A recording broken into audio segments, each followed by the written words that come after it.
welcome along to this brilliant match as we bring you the game between West Bromwich and Sheffield United. I'm going to be handing over very, very soon as the teams are about to come out onto the field of play and say a very good evening to your big match commentator, say all the team news and guide you through the first half, which is over to JB. Thanks, Russ. And Russ will be joined by Mark Arneman, incidentally, at half-time as the team's just coming out as Russ handed over to me. It's a great atmosphere inside the Hawthorns. Quite a nice atmosphere building up there, and should be an absolute cracker of a championship game. In fact, this is my first actual audio commentary on a championship game in just over 2 years. I actually commentated, believe it or not, on West Brom's first match of that season away at Nottingham Forest. They won by 2-1, incidentally. Both West Brom and Sheffield United, both highly fancied to go back into the Premier League. Both have new managers. Colin Ishmael is the new West Bromwich Albion manager. This is the side he picks. It's Sam Johnson in goal. And then it's Darnell Farlong, Dara O'Shea, Kyle Bartley, Connor Townsend, Jake Livermore, the captain, Matt Clark, Grady Dean Garner, Alex Mowat, Callum Robinson, and Colin Ahern Grant up front for the Albion today. And they're going to play three at the back with Clark, Bartley, and O'Shea, the three centre-backs. Townsend, Mowat, Livermore, and Furlong will play in the midfield with Townsend on the left and Furlong on the right. And it's a three-man midfield up front as well. As for Sheffield United and Slavia, Jokanovic de Serb, who's, of course, done his managerial apprenticeship at teams like Watford in the past. It's Michael Verrips in goal. Then it's Baldock, Basham and Egan. Then it's Jack Robertson, John Fleck, Sander Berg, Oliver Norwood, Ben Osborne, Billy Sharp, the captain, Mr. Sheffield United, of course, and David McGoldrick. And they partner each other. It's a 4-4-2 essentially, with Robertson and Baldock on the flanks, Egan and Basham, the two centre-backs, and Ben Osborne on the left and John Fleck on the right will provide the bullets. And Oliver Norwood and Sander Berg will play in the central midfield. Substitutes: Button, Phillips, Reach, Kepra, Tulloch and De Castro. For Sheffield United, it's Fodringham, the goalkeeper, Jayden Bogle, Ben Davies, who's just signed on loan from Liverpool, Freeman, Ryan Brewster, an ex-Liverpool player, Oliver Burke, and Oliver McBurney as well. And the teams make their customary huddle. I'll just introduce you to tonight's officials, who may be a bit unfamiliar to you. Matt Donoghue is the referee tonight. He's in charge from Greater Manchester. The two assistants are Richard Wild on the far side and Stephen Meredith on the near. And the fourth official down below me tonight is John Budsby. So two teams have just come down from the Premier League, West Brom and Sheffield United. Both have new managers, of course. Ishmael, the West Brom manager, replacing Big Sam Allardyce, who left after their relegation was confirmed last season.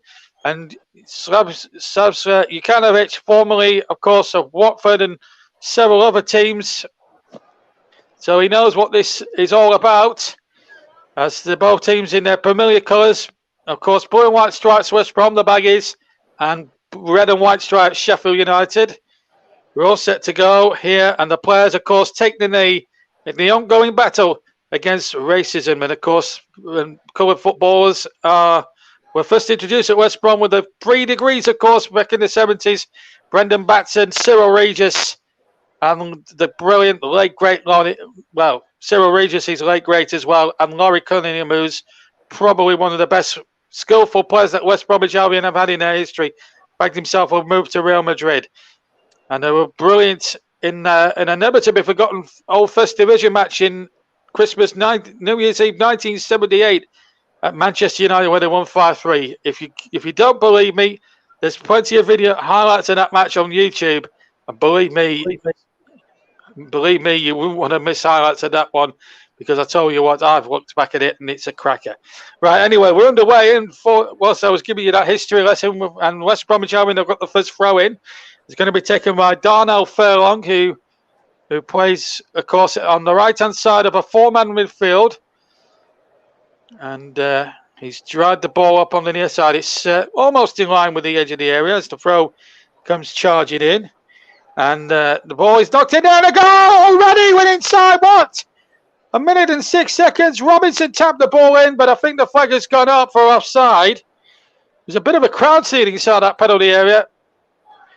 Furlong's throw did cause a lot of problems now. Was there a possible push on the goalkeeper? Yeah, Robinson's offside.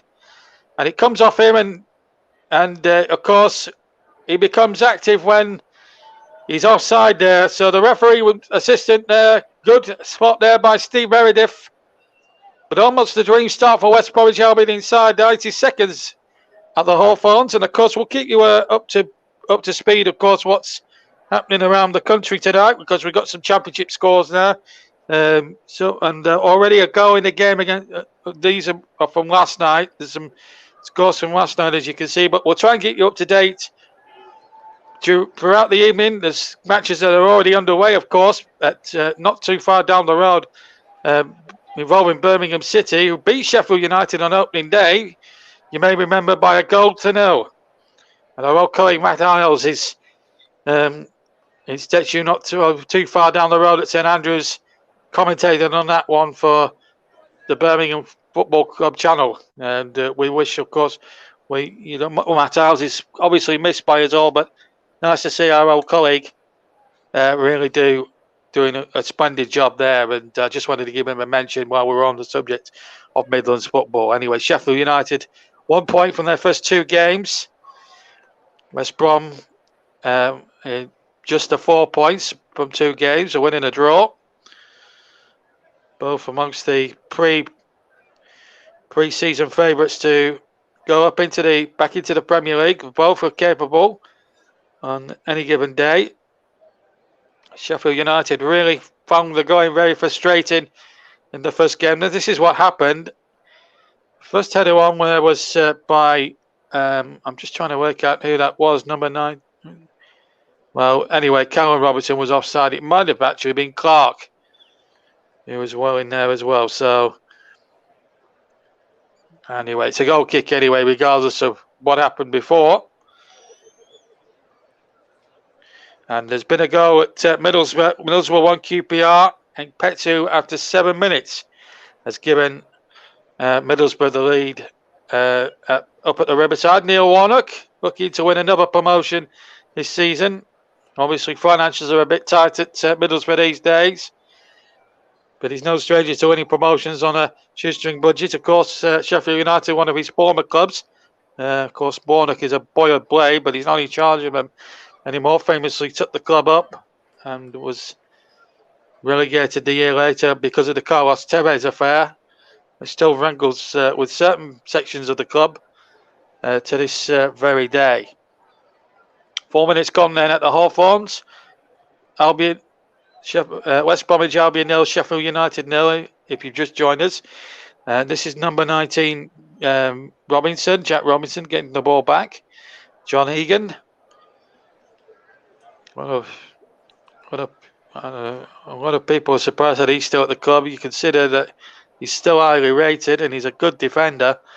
I'm amazed that a lower end Premier League club didn't snap him up really in the summer window, because I think he's a quality player, though Aaron Ramsdale could well be on his way. Not in the 18th tonight. Here's Ben Osborne now down the left-hand side. Plays the ball back towards the edge of the West Brom penalty box, but it's knocked away once more. Here comes number 3 now for West Brom in the headband. That's Connor Townsend. He picked up a head injury in the last match. Still 0-0. And we're live on all platforms tonight on the Commentary Hub. So we're on the Commentary Hub 2, JB Sports, and JDAT Football, Storm FM, and of course Twitter, Periscope, and Twitch. 5 minutes gone, 0-0. West Brom did have the ball in the back of the net, but it was cancelled out for offside against Callum Robinson, who did knock the ball into the back of the net from a very active offside position. He was at least about a yard, maybe a yard and a half offside as he tapped it in past Verits from very close range. There's Sam Johnston in the England squad that got to the Euros final during the summer. Good chest control there by Donald Fowler. Did well to get the cross in, just couldn't find Karen Robinson inside the penalty area, and Sheffield United hook it away. But West Brom certainly taking the fight to their visitors earlier on there, and Darnell Furlong gave Jack Robinson the slip there, although I have to say he used his arm, and I'm amazed that Stephen Meredith didn't see that, because it was he must have seen that there. The arm was clearly out, but it wasn't given. Still West Brom 0, Sheffield United 0. Throw to Sheffield United in line with their 18-yard box. Yeah, Furlong definitely used an arm. I should tell you that because we're in the Championship tonight, there is no VAR on display. So no VAR required. And so we're going to have the... there we go. Not that John Egan, the horse racing jockey, didn't even know he was a jockey. Anyway, back to the game. And here's the aforementioned Egan. Gets the ball out towards Robinson. Robinson coming down the left-hand channel for Sheffield United. Has to go back and use John Egan as his centre-back. The centre-back as a colleague, as it gets the ball back now to Michael Rips. Of course, massive talk that Aaron Ramsdale is going to be on his way. There was talk that he was going to Arsenal. We're not sure how accurate that speculation actually was. But he's not in the side tonight, as the ball is back to Michael Verrips again. He's playing out from the back. They're usually playing a fight. Sheffield United, of course, the last 2 or 3 seasons, certainly under the previous manager, Chris Wilder, certainly like to play 3 at the back. They don't normally play 4, not in the last 2 years that I've been covering them anyway, and since they've been in the Premier League. So this is 4-4-2 for them tonight. So it's a little bit different to what they're actually used to. But of course, Jukanovic, the manager, has obviously got his own ideas and ways of playing, from obviously as opposed to Chris Wilder, I suppose. There's a long ball not forward by Johnston. As I said, he was in the England party for the European Championships, and the unused substitute throughout all the matches that England put, the 7 matches England played. 3 group games, the last 16, quarter-final, semi-final, the final.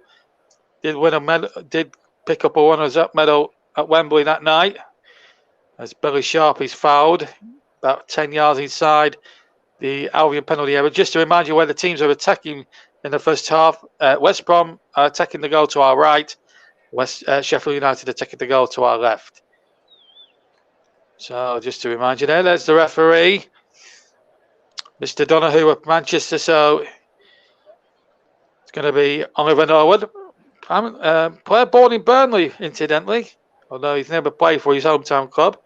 He's actually born nearby Burnley in a little town called Nelson. You might have heard of it. That's how it came about for him. And the offside flag has gone up on the free kick. Free kick then to West Bromwich Albion. We're coming up towards 9.5 minutes gone in the first half. Let's try and keep you abreast of what's going on elsewhere.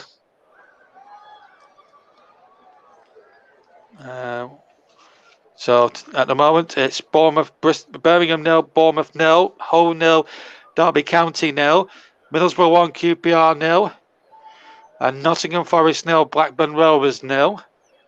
And they're all the latest scores from tonight's Championship games. Throw in to West Bromwich Albion, is it? Yes, it's going to be left now to Connor Townsend to throw in line with the 18-yard box of Sheffield United on the far side of the field here at the Hawthorns. In deepest black country, just outside the second city of Birmingham, of course. Always fierce local rivalries here. They've got 3 clubs in the locality. As that throw comes back to Townsend again, who hooks the cross in, but it's straight down the goalkeeper Berwick's throat. West Brom have got some tasty local derbies to come, in the Midland derbies to come. They've got Nottingham Forest, Derby County, of course, and not mentioning from the west, we've got Stoke City to play, Coventry City, and of course their Old Falls from about 3 miles down the road, Birmingham City, who I've actually chosen as an outside tip to win the playoffs in my predictions with the commentary hub. So that'll be, there's always a surprise package, and I think Birmingham could be one of those teams. Anyway, the ball has been won in the centre circle, and here goes a chance for granted. He tries to get Robinson away through the centre, but out came Michael Verrips, who took the ball very calmly there.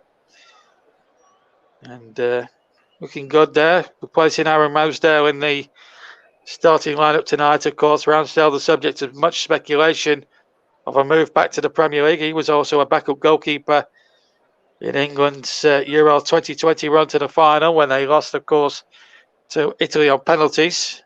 Not that you need reminding the listeners, but of course, obviously, of course, we know what happened there. We brought it to you. I'm looking at David McGoldrick, shaven head, huge big beard.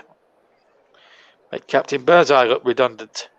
Anyway, well taken, and it's Albion now coming forward, and it was looking, and they were looking for Callum Robinson. Ball touched back to Phillips, Verrips, who gets the ball away, and the ball should be ushered back to Sam Johnston, who was put in a little bit of a pickle there, but he managed to keep it in by the byline, and might just get Darnell Furlong away on this near side. The ball stayed in.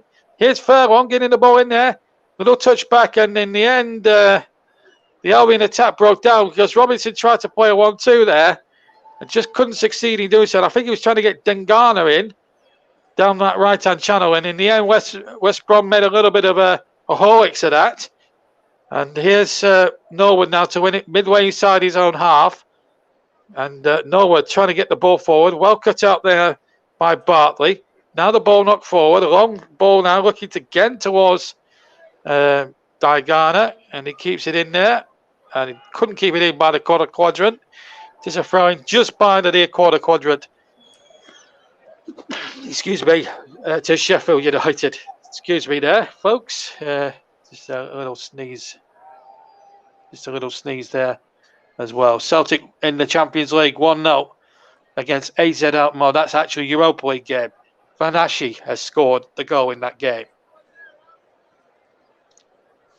Well, Spurs playing the Nations League, of course, later this week. They're qualifying to get in, not in the Nations League, in the Europa Conference League, the new third European tournament that's been set up by UEFA. Although there's been a lot of question marks about that, about the nonsensicalness of it. Well, why don't they just bring back the Cup Winners' Cup like it used to be? But maybe I'm just an old nag trying to keep the olden days alive. I don't know. But anyway, we're coming up to a quarter of an hour gone in this all-action championship game at the Hawthorns between West Brom and Sheffield United. We'll try and keep you up to date with the other 4 championship games taking place. These are all 7:45 kickoffs. All the scores that are going through the screen, or tonight's latest scores are going across your screen. But we'll try and bring them up there. They kicked off at 7:45. This is an 8 o'clock kickoff. Robinson getting that ball out of it as well. Jukanovic having a few words to say to 4th official John Busby down there. If something had gone on there, but once again the towel being used again for Darnell Furlong's rather long throw in. Passes it back to an Albion supporter. It's going to be launched down midway inside the United half, Sheffield United half, and it was launched into that penalty area, back in line with the 18-yard box, and again causes problems. Comes out again to the far side. Albion still have it on that far side. Very hard to tell who's who because the shirt numbers are darkish red, and it's dark blue it's dark blue and white stripes that they wear. So it's not easy to spot the who's who at the moment. The ball knocked forward and a chance in down the goal. Is it? No, offside.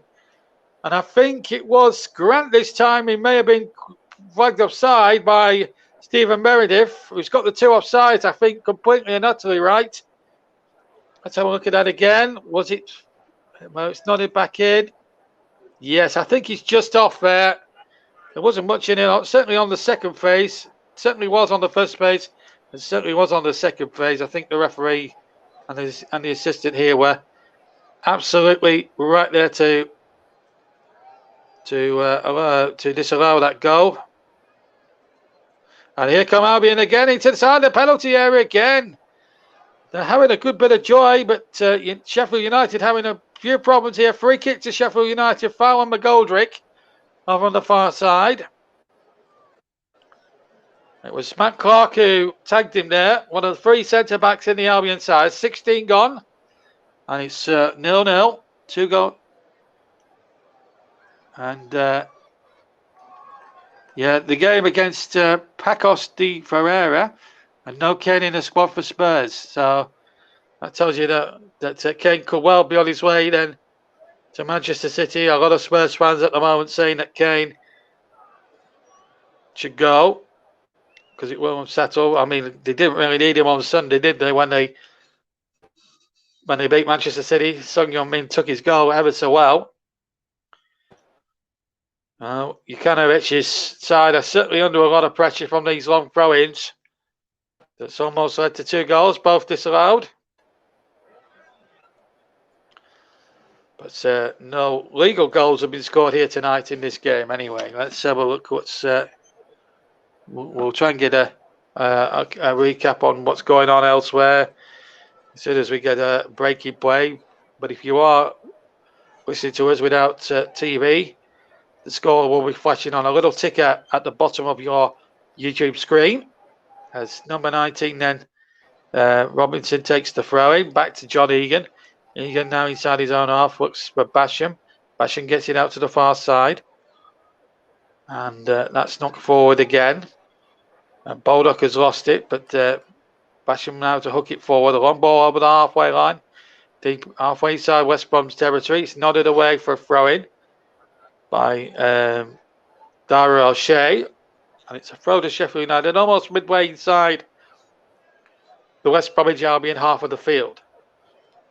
Dildo, if you just joined us on the Commentary Hub, on the Commentary Hub YouTube channel, Commentary Hub 2, JB Sports, JDAT Football, and Storm FN, our broadcast partners for the season.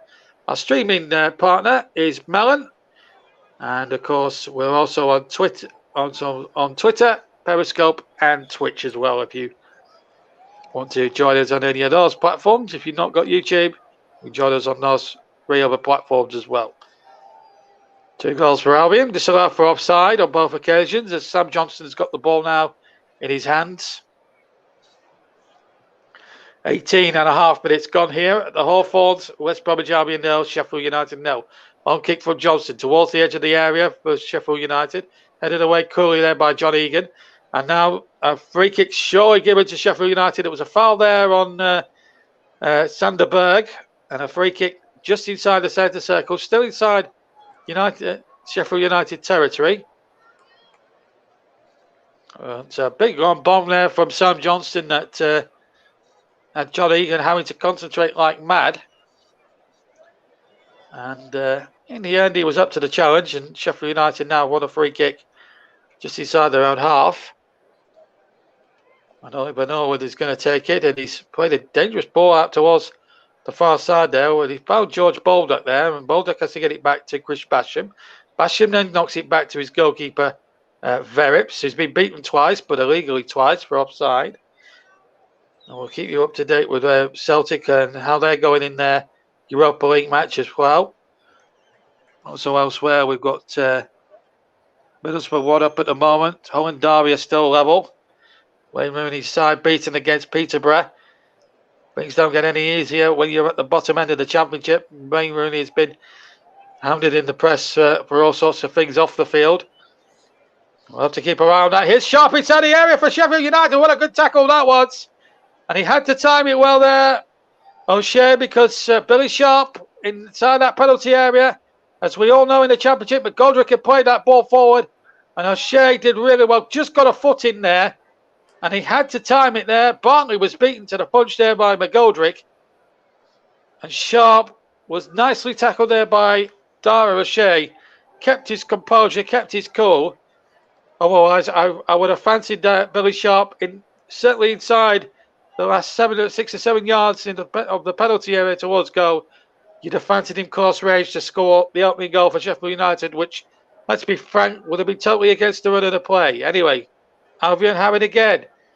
They're playing the ball around with a lot of freedom, and Furlong can't be found, and it's a goal kick. And it does feel weird that it isn't a Premier League game, but we do cover the Championship on this platform very extensively. And it's lovely to have you with us. And let's just keep abreast of all the other scores at the moment that we have for you then. So Birmingham 0, Bournemouth 0. These are latest scores. It's a goal kick while I'm talking to you. So it's 0-0 between Birmingham and Bournemouth across the road at the City at St Andrews. Hull and Derby 0-0 up in Yorkshire. Middlesbrough 1, QPR 0. Only goal of the night so far. And Nottingham Forest 0, Blackburn Rovers 0. Here's the ball played forward towards Dean Garner. Can't be found. And then Sheffield United just hoof it back to the penalty area of West Brom and to Sam Johnston, to the Albion goalkeeper. Baggies 0, Braves 0 then. Coming up towards the halfway mark of the first half. And here's O'Shea, one of 3 centre-backs for Albion tonight. It's a long ball forward, but it's into no man's land behind the Sheffield United byline for a goal kick to the Blades. As we look at Israel, the West Bromwich Albion manager, taken over, as I say, from Big Sam Allardyce during the summer. Allardyce didn't want another 46-game stressful sort of season. And Slavsa Jukanovic there, the Serbian coach. Of course, he's Ismail. He's half French, half German, I'm told. In amongst the Albion crowd. His Fleck tries to win the ball, but he's lost out again. Dan Garner comes away, middle of the park now, deep inside the territory. Here's Grant laning off. It's again, Blaze defenders getting in the way, but they lose possession. Chance now for the ball to be chipped forward again. And Albion mainly making inroads, but just can't get the finishing touch in that final third at the moment. As Verrips now takes possession for Sheffield United. Bowls it short to John Egan, still inside the penalty area.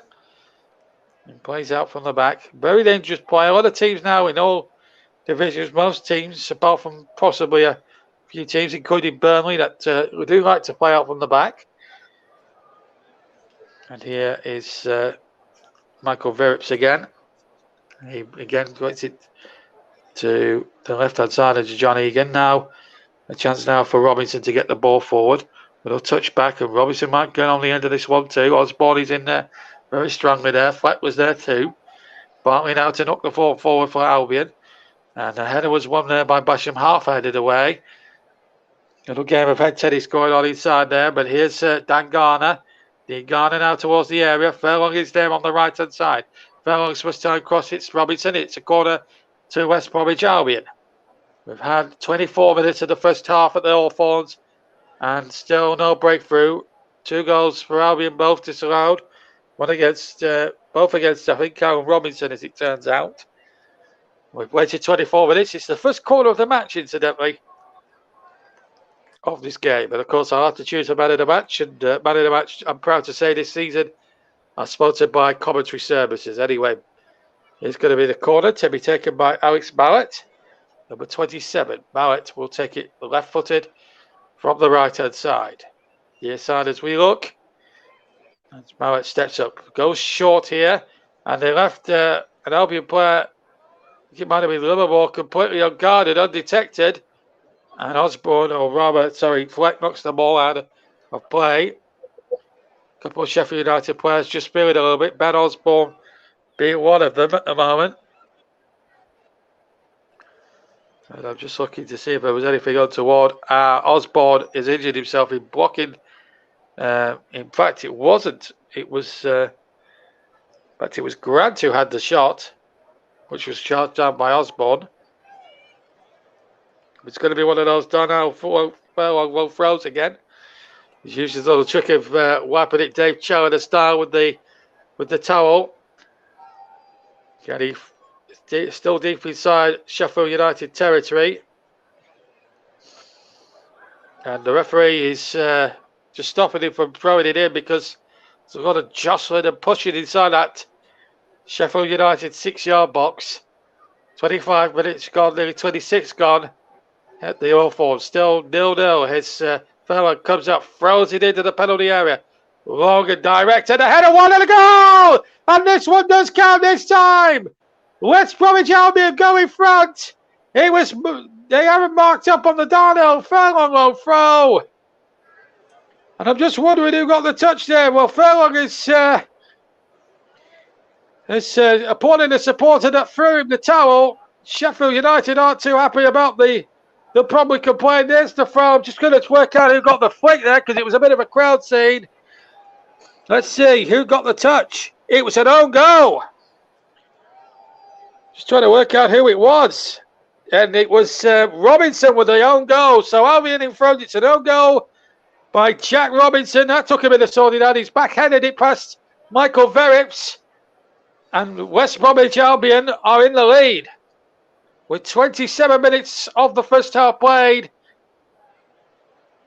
Jack Robinson, own goal, but they didn't really mark up from the throw. They haven't learnt their lesson from the two previous long throws from the right-hand side from from Donald Furlong. But certainly Robinson took his good chance well. But here's Sharp at the other end. McGoldrick's onside. McGoldrick, he scored as he knows, he's put it wide. I thought he'd equalised. I think half the Hawthorns thought he'd equalised. I thought he found the bottom right-hand corner. He hit the right-hand stanchion and it's gone behind. I think it might have hit the side netting. But very vulnerable in defence. They relaxed Albion there for a second. I thought he'd equalised. Yes, he's hit the back stanchion and it's hit the back of the net. The wrong side of the net, admittedly. But Sheffield United, in an instant, could have been level. And McGoldrick knows it. He's beating his fist onto the floor there in absolute horror and disgust. Well, Sheffield United should have been level there, but they didn't take the opportunity. But it was Albion's own fault because they were still celebrating after scoring that own goal from the throw-in. So it's Albion 1 up here against Sheffield United. But here's Ben Osborne for Sheffield United. They really need to start motoring. That opportunity was the start of it. Albion 1 point from Albion 4 points from 2 games before tonight. Sheffield United 1 point from 2. Could be 1 point in 3 if it stays this way. Line 20th at the start of play. It was a mistake by Bartley which put Sharp in, and he put a lovely cross ball which bisected the West Brom defence, the 3-man West Brom defence who'd parted so badly. And usually McGoldrick should really bury those. Very competent championship scorer, has been in the past for other teams. But it is 1-0. An own goal scored by Jack Robinson from a Darnell throw. Darnell Furlong throw in. I'm getting in a bit of a muddle. Been a long day. Anyway, here's Robinson with the throw-in. Deep inside Albion territory on the near side. 29 minutes gone. Own goal from that throw from Furlong by Jack Robinson. And what's happened here? McGoldrick's got himself another throw-in.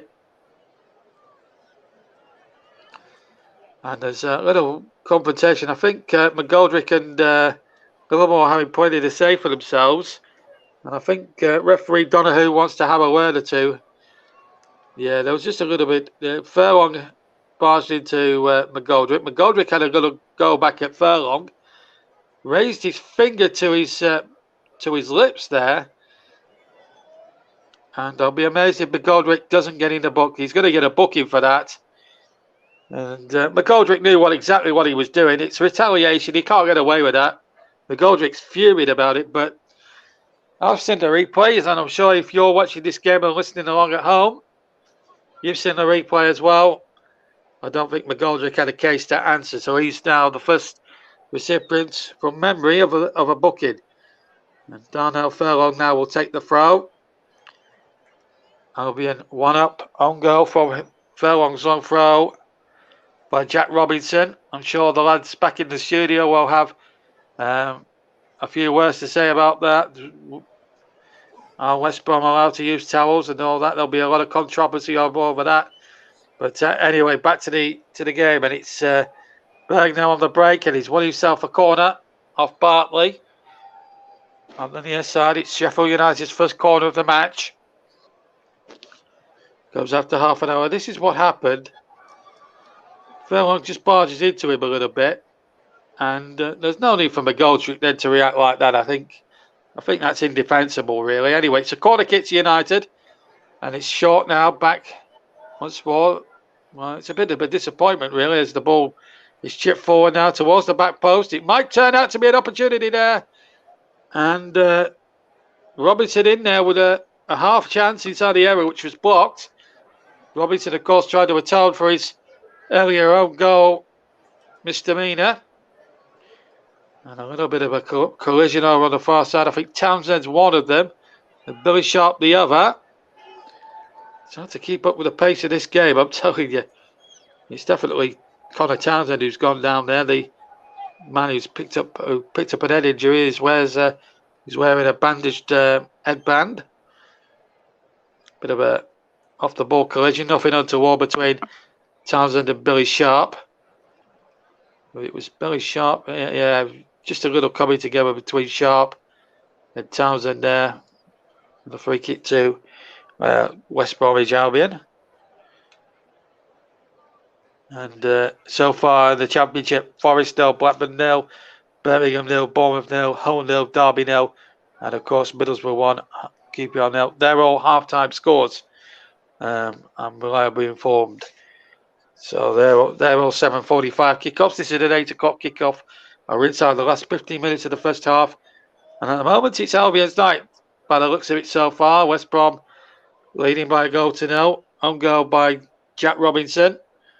From Darnell Furlong, long throw in from the right-hand side. I think it was more level. I think it was a little bit more in line to the edge of the penalty area than I actually thought it was, actually. But yeah, it's hard to tell with these long throw-ins when they're coming launched into the penalty area from the flanks. It's a hard game to tell, certainly when it's down on your side of things and you're looking at it from the near side. Anyway, 33 gone in terms of minutes, and it's West Brom 1, Sheffield United 0. They have had chances. Albion, Billy Sharp had a chance before O'Shea tackled him right at the very last second. That was at 0-0, and just after West Brom had scored, again, Sharp laid in an opportunity there for David McGoldrick to try and equalise, but he hit the shot wide with his right foot. And he hit the right-hand stanchion at the back of the goal, defended by Sam Johnston. He was now a fully fledged England international, even though he didn't make an appearance at the European Championships in the summer.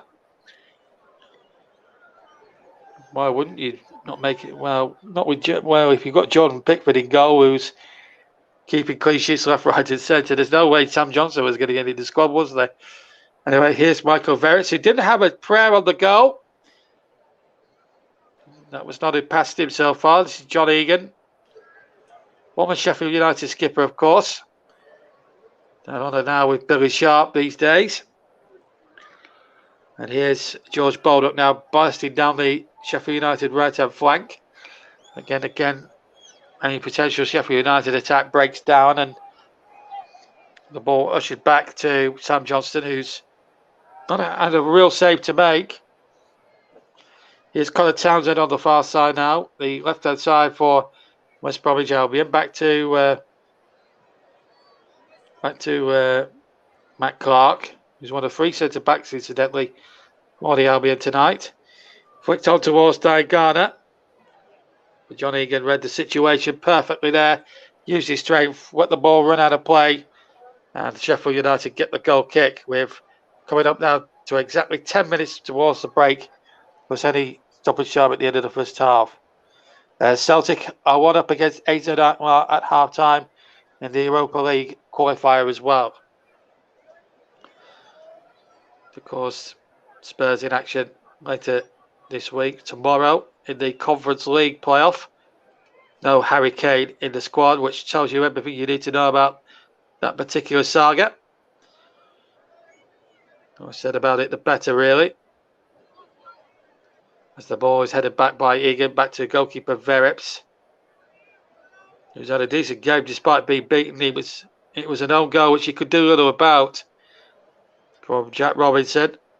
Just caught him on the hop a little bit. At the moment, Sheffield United do have in the last sort of 5 or 10 minutes. I've had a good chunk of possession, quick throw taken, but Egan read the danger pretty well, then hooks it out towards the far side. It's not back in there by Bartley. Now the ball knocked forward by John Fleck. Sharp can't control it with his chest on halfway, and Albion have possession. There's an Albion player gone down there. I can't, no lie for me, tell who it is. It looks like Alex Mowat who's gone down there. And I think the referee stopped it. Mowat is just limping slightly. It was a challenge there with Oliver Norwood.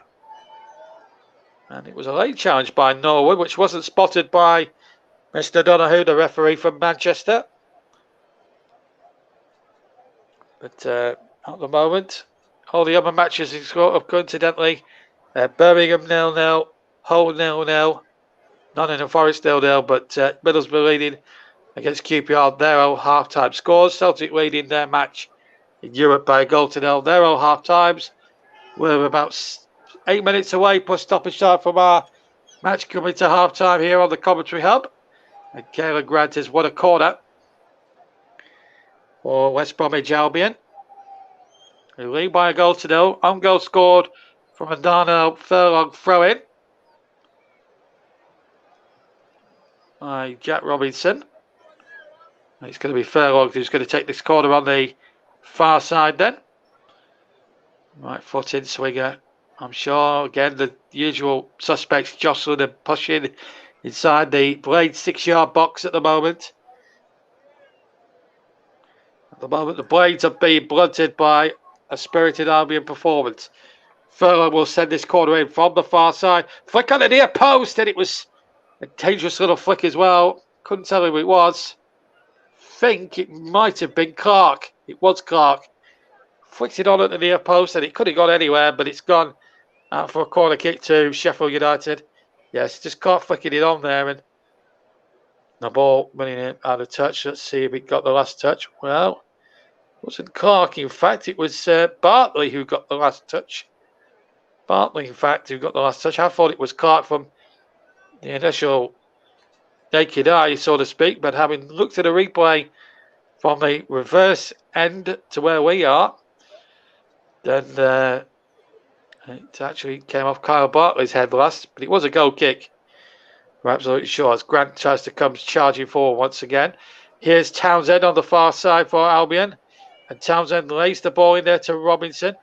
Grant and Diagana wait in the middle as the cross comes in from Robinson towards Diagana. And he'll come out here to Mowat, who strikes it left-footed, and he strikes it over the top of the bar.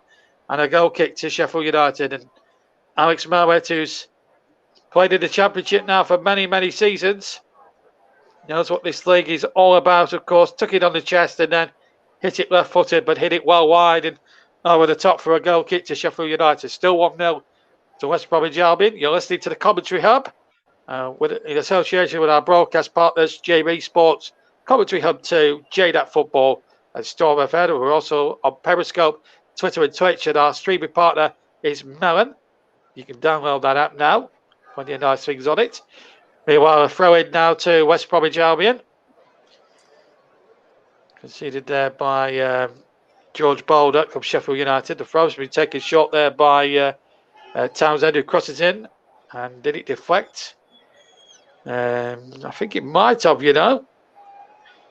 But Carmen Ishmael, the manager, will be delighted about that. It is a corner, and Furlong will no doubt go and take this corner. We've had 40 minutes almost. We've now had 40 minutes. We've hit the 40-minute mark in the Sky Bet Championship. For Wednesday night here on the Commentary Hub, and it's a corner kick to Albion. I think I make that 4 corners that Albion have had. And here's Daniel Furlong to take it now. Can he get that second goal and give Albion that bit of breathing space they so desperately want at this moment in time? The second goal would be a huge insurance policy for them. Furlong's corner into the area. Header ones again by Bartley, I think it was. It was Bartley, I think. And he needed a bit more of a better contact, and it might have been 2-0. Let's have a look. In fact, the ball played in. Yes, Bartley. And the goalkeeper, Ferrips, was in a little bit of no man's land because he was independent. He was a bit sixes and sevens, if you like. He was a bit undecided whether to come or just stay at home. Stick or twist, if you like, if you play the game of cards. But if Bartley had got better contact, I think I'd have fancied that being 2-0. But it's not been another saleable leave. And Mike has got some transfer news involving Aaron Ramsdale. Rumours going around on Twitter that Ramsdale to Arsenal has had fee agreed, and that Ramsdale in fact wants to move and has agreed personal terms. And that is to be decided, I believe, in the next few days. But we'll find out in due course, of course. But it looks like Aaron Ramsdale, if reports are true, as Sheffield United get a goal kick, looks like going to be an Arsenal player. We'll try and get Mike's views on that potential signing at half-time with Russ Vernon, who are going to be talking you through the half-time sequence and the latest championship scores. Of course, second halves were kicked off by the time we've finished here the first half. So any goals going in between the first and second halves here. Russ and Mike will keep you up to date during the break. Here in this one that we're following, it's West Brom 1, Sheffield United 0. And Diagana again on halfway. Challenged there by Ben Osborne, who's trying to make some good runs down the left, but not with too much success at the moment. Oliver Norwood knocks the ball out. Former Huddersfield and Reading player, of course, as I say, born in Burnley. Here is the aforementioned Norwood now, just to the left of the field. He started in field there as Flex starts another break. Tries to get Osborne down on the left-hand flank, and he's got there.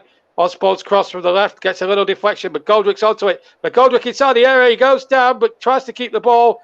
And he's doing so well. I think he might have fouled an Albion man, but the referee didn't want to know about that. Bartley thinks he should be a free kick. Throw-in given. And Israel, the coach down there, is absolutely besieging Mr. Donahue, and Donahue's going to give him a bit of a warning here. I don't think I've seen Israel so pumped up during this first half, but Mr. Donahue is having a few words to say to him. Of course, we had that famous incident at in the Charity Shield game some 2 weeks ago with Pep Guardiola, who sort of argued in a bit more of a meeker way than what Israel did and got a yellow card for it. I'm amazed he hasn't been booked, to be fair, because his protests were quite vehement. Let's just confirming the story at the moment as the corner kick has been given to Ramsdale's current club, Sheffield United. So that clears up why possibly he won't be in the starting lineup tonight.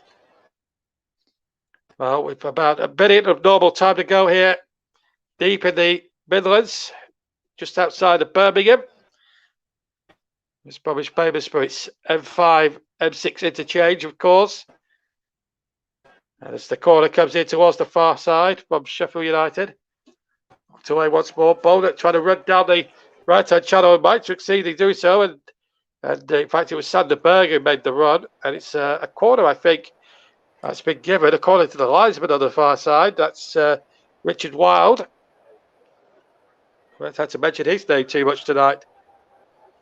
Did that go out for... Well, I'm not sure. The replay didn't last long enough for me to tell whether that had actually gone for a throw-in or a goal corner. It's a Sheffield United ball. And I think no one is going to go take it. And I wonder if it's a goal corner here or a throw-in. I think he mentioned corner. Corner it is. Richard Wilde says it's a corner, so it must be right. Anyway, we're into 100 minute. Here's Norwood's corner.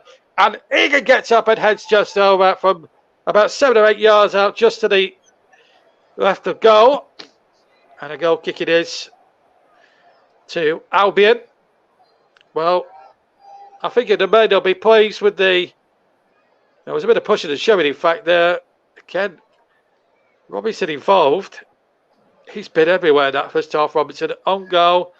He's had half a chance as well, but it's just not been Sheffield United tonight so far, and I think So Jukanovic will have to get his troops into that dressing room and come up with a plan here, because quite honestly, apart from two chances that fell, one to Billy Sharp, which was tackled brilliantly by Dara O'Shea, and Goldrick just after West Bromwich Albion had scored. It's also worth noting that Albion did have the ball in the net twice before that, which was disallowed for offside, as the half-time whistle has been blown by referee Matt Donahue. So an own goal from Jack Robinson from a Darnell Furlong long throw from the right-hand side is the difference between the two sides. Sheffield United's best chance was missed just after that by David McGoldrick. I actually thought at the time he'd equalised, but he put it wide of the right-hand post. So at half-time, that 26-minute own goal from Jack Robinson is the difference at half-time here at the Hawthorns. It's West Bromwich Albion 1, Sheffield United 0. Thank you very much, JB. And we'll be back with JB in plenty of time for the second half, as West Bromwich Albion look to get another win under their belts this season against the Blazers, while the Blazers look to try and get the first goal and the first win of their campaign after losing on opening weekend to Birmingham City and then drawing another weekend against Swansea. But they're currently losing today against West Bromwich Albion at the break. Round the grounds then in the after. Some of these games in the Championship, rest of the games in the Championship are going to get underway. Being back underway round about the grounds, up and down the country right now. It's currently Birmingham City 0, Bournemouth 0, Hull City 0, Derby County 0, Middlesbrough 1, QPR 0, and Nottingham Forest 0, Blackburn Rovers 0 in the Europa League at half time in the qualifying round. Celtic are currently beating AZ Alkmaar by a goal to 0, and that is at half time. And as I mentioned, and I put in the chat between both the commentator, myself and Mike during the half time, we understand, the commentary understands that Arsenal have agreed a deal in principle with Sheffield United for Aaron Ramsdale. The deal for Ramsdale is worth an initial 24 million with a further 6 if Ramsdale becomes Gunners' long-term number 1, and the further 6 will be in add-ons should Ramsdale become the long-term Gunners' number 1. And we'll get the thoughts of Mike Orman on that in a few moments. But first of all, we've got Mike with us here now. And Mike, a very good evening to you, my friend. What have you made to that first half? A couple of disallowed goals from West Bromwich Albion, and miss by David McGoldrick shortly after West Bromwich Albion took the lead. So West Brom lead at the break. What do you make to that first half? And do you reckon those offside goals were the correct calls? Because for me, the winner, my friend. Yeah, hi Russ. I think, to be honest, West Brom thoroughly deserve to be ahead in this game. I think that, when you look on the balance of play, they've been the better side. They deserve their goal. It deserves to be 1-0 up. I do agree that both of the offside goals, the officials got them right. I do think they were both offsides, and the calls were correct there. But in terms of the overall value of the 45 minutes, I think West Brom thoroughly deserve to be ahead, and I'm quite impressed by how they've been playing as well. That's Darnell Furlong has had a very good game so far. There's been a number of standout players in that side as well, but Darnell Furlong certainly one I did want to single out in that first half performance. I thought he's had a very good game so far. Yes, absolutely, man. Before we go into some other thoughts of that first half, and we'll just go through some of the comments as well. Being a Twig is tuned in, it's live across. We've been played so his viewers can listen to while he plays some games on Twitch. He's a big listener to our channel, so a very good evening in the UK to you. I think it's morning over in Australia where the Bearded Twig is, so very good morning. I think it's Thursday over there as well, isn't it? I think it's a completely different day. Yeah, I think it's Thursday over there in Australia, so Very good morning to you, Bearded Twig. Hopefully you're doing okay, my friend. Thank you very much for tuning in. We've also got Patrick Casquette, who says good audio commentary, and we're currently at 5:52 a.m. on Thursday in Melbourne, where Bearded Twig is. So very good morning to you, and hope you enjoy your breakfast show commentary to bring you on your Thursday morning, Wednesday evening here in the UK. We'll touch upon a few more of the touch upon a few of the chances that I can see in now. And the first off is the goal mark, and lovely long throw from Darnell Fail on the disallowed goal first of all, and you can actually see there's clearly an offside position there, Callum Robinson. After that, Yeah, 100%. You have to agree with that as well. I do think that Callum Robinson is clearly offside there for the first one. The second one I think is offside as well. But it's very obvious there and very clear that Robinson's in an offside position, and the officials got it right.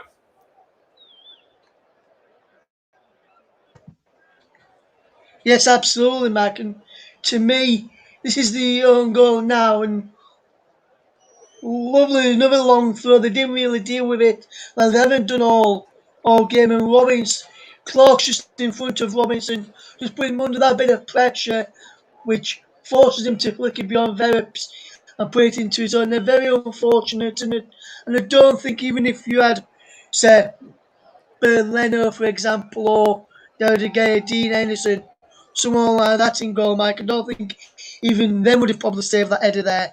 That Yeah, 100%. I think even Aaron Ramsdale, of course, the man who would have been between the sticks anyway. Otherwise, he wouldn't have been able to get down and save that one. For me, I think, that would have still gone into the back of the net. But, I think that bar the goal, he's had a very good game as well as the Sheffield United keeper. I think he's looked pretty good. He's looked quite assured in what he needs to do.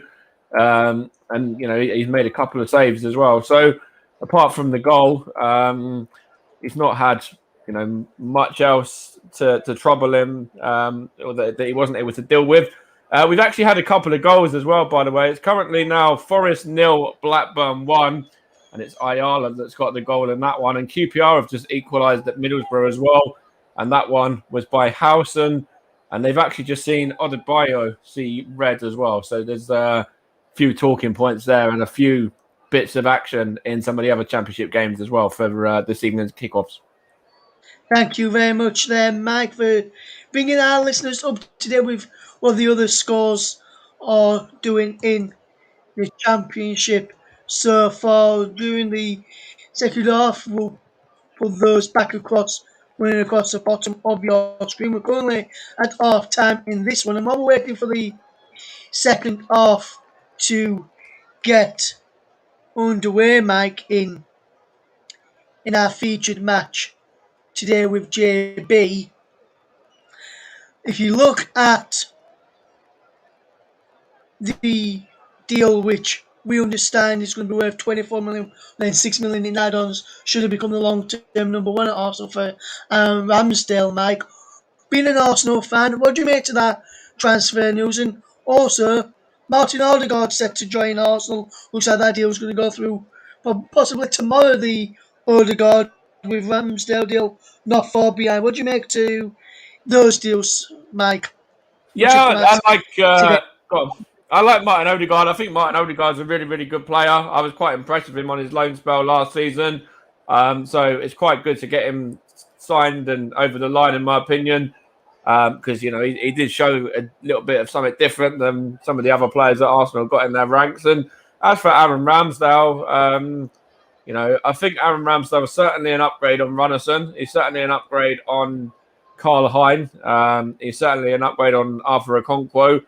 And if he can challenge Bernd Leno and get that number one spot, then it's a matter of time. For him to go and get that number one spot, in my opinion, as well, because Bernd Leno, is shown that he's a little bit frail and shows some of his vulnerabilities in certain games as well. But it's an interesting one. He wouldn't have been my first choice, but football's all about opinions. It's all about being proven wrong. And let's see if Aaron Ramsdale can prove me wrong, because the guy that I would have liked is, obviously, you know who it is anyway. I think I've mentioned it to you before, the one who's suspended until about November, December sort of time.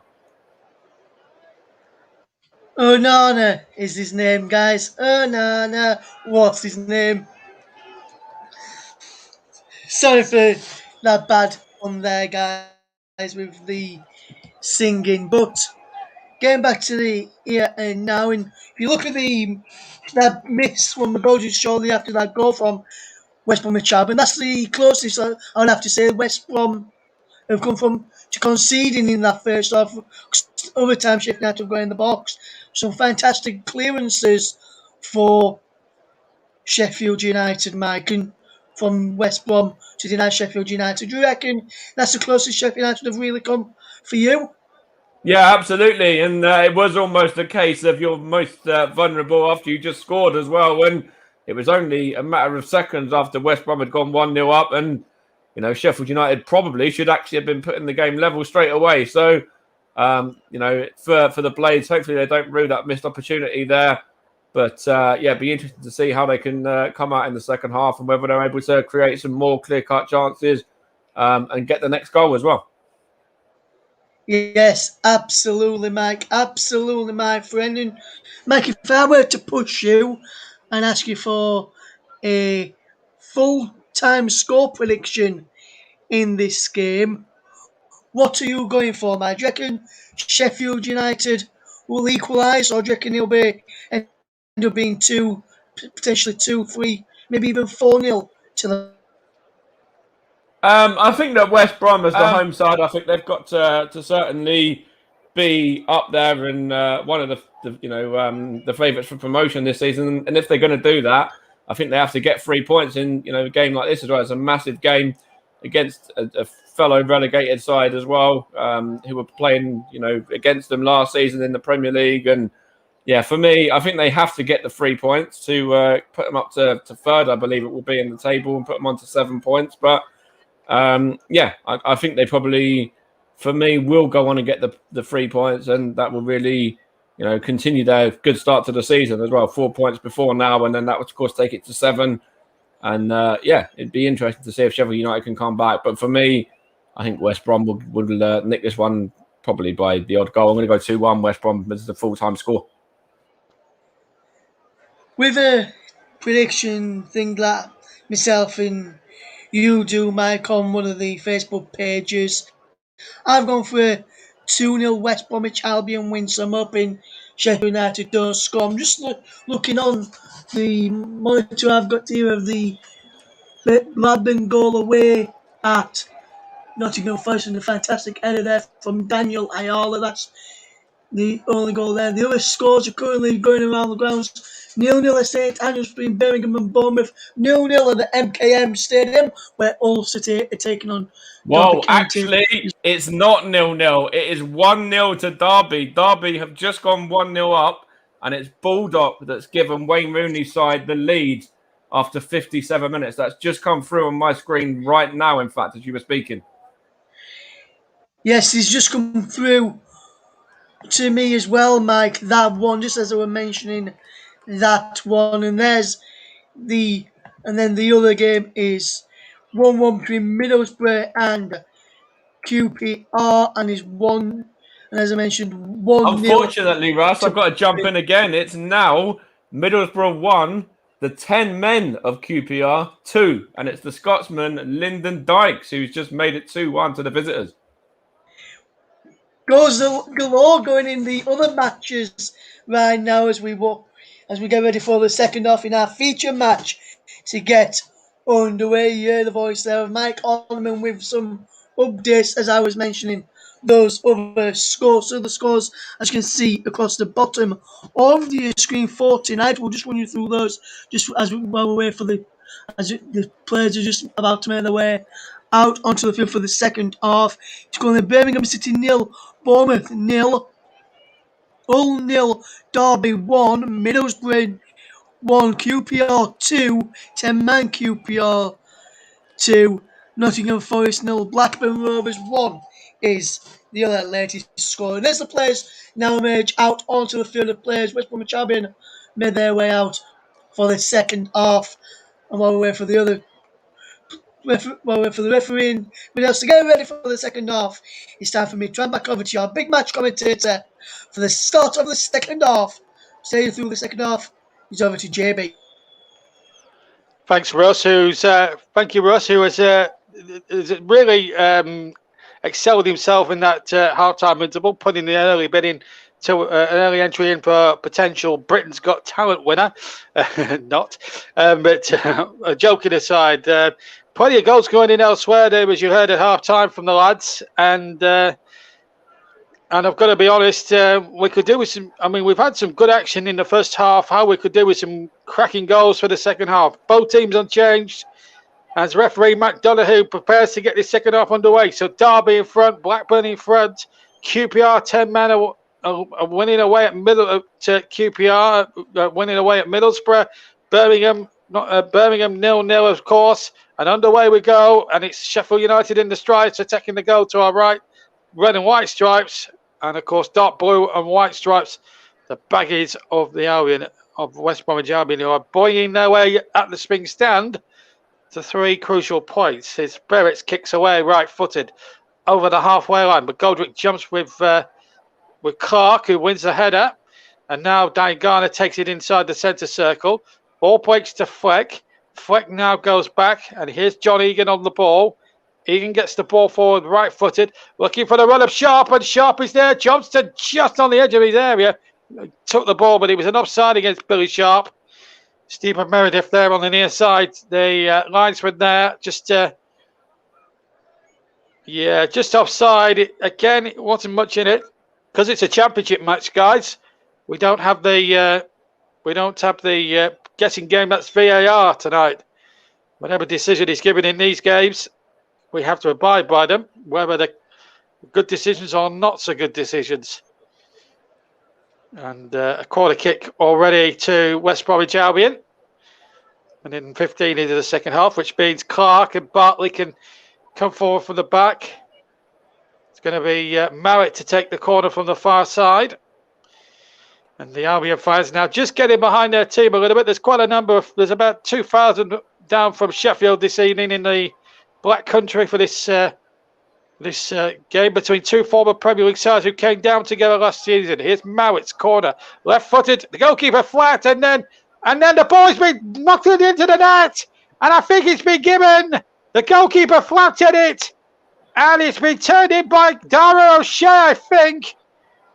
And it's 2-0 to the Albion. The goal's been given, and the perfect start for Ismaili side, and Michael Verbips absolutely flapped at it, not once but twice. Lost the ball. It came to O'Shea from just about 7 or 8 yards out. It poked it through a crowd of players, right-footed, and it went into the net. He had it, lost it, and then it was stepped forward by a couple of deflections here.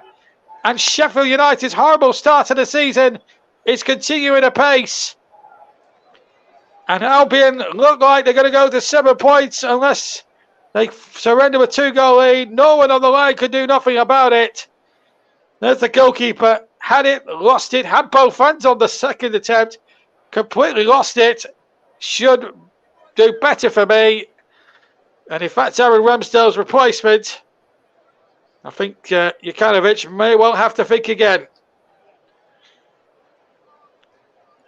2-0 to West Bromwich Albion. O'Shea with the goal, adding to an own goal scored by Jack Robinson in the first half. Both from set plays. And he will be annoyed with himself for that. There's been another goal in the game at Celtic Park. They're into the second half there. 20 minutes into the second half. James Forrest has stretched Celtic's lead to 2-0 against AZ Alkmaar in the Europa League playoff. That's a first leg, by the way. Well, when you look at the Sheffield United bench, lots of strength on it. And Ollie McBurney may well have to come on at some point. Here's Robinson inside the penalty area.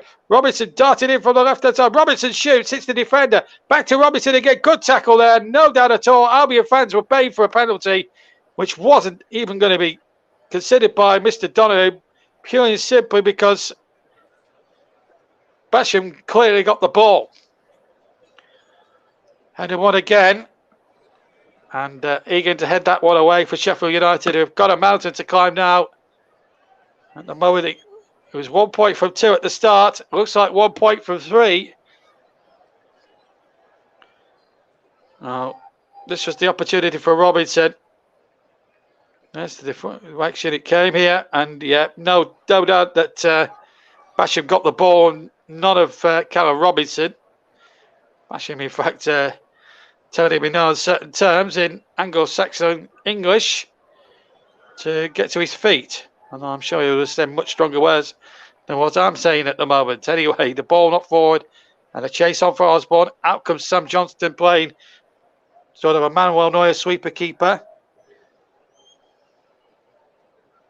Freeman is one of the substitutes being lined up. And at the moment, it's no change in any of the other scorelines. Still 0-0 at Birmingham against Bournemouth. 1-0 to Blackburn at Nottingham Forest. 2-1 to QPR. 10-man QPR against Middlesbrough. Lyndon Dykes scoring the latest goal in that game. And it's 1-0 to Derby County as well. Wayne Rooney's under fire. Derby County winning at Hull City at the moment. What a good result that could be for Rooney and his men, who have really struggled before now at this moment in time. Don't forget, we'll have the I've got to choose a man of the match, of course, sponsored by Commentary Services. Meanwhile, here's Grant towards the edge of the penalty area. Good tackle there, no doubt about it. Here comes Basham, and Basham is fouled. Free kick to Sheffield United, still deep inside their own half. Morwood gets on with it quickly, and Goldrick loses possession, was easily bullied off the ball there. And there's a little slip there by O'Shea, who thinks it should be a throw into Albion, but it's not. It's a Sheffield United ball. And again, the ball knocked out to touch for another throw into Sheffield United. Will play 6 minutes of the second half. Conor O'Shea with the second goal, adding to an own goal scored in the first half by Jack Robinson from a Darnell furlong long throw in. And the Albion on course for 7 points out of a possible 9 to start their return in the Championship. One of the pre-season promotion favourites here. Both of them, actually. At the moment, West Brom adapted to life much better back in the Championship than the counterparts from Yorkshire. Egan has to knock the ball back to Ferreps, whose goal kick isn't the best, and it's gone straight again to Connor Townsend. And Townsend now will try and cross it in from the left-hand side. Teasing cross towards the back stick and knocked away by Robinson. Looking towards Billy Sharp. And David McGoldrick will be thinking to himself now, how crucial was that miss at 1-0 after Albion had scored the first goal. Looked as if he'd equalised, but at the moment, Russ's Super 6 bet is very firmly on as regards this result, because if it stays this way, Russell have got that prediction spot on tonight. And of course, there were some Championship games. Let me just remind you what happened last night. Barnsley 0, Luton 1. Blackpool 0, Coventry 0 at 1. Here's a chance now for number 3 for West Brom. And there is the third one. It's the third one, and it's Marrett who's got it. Played in by Kylan Grant.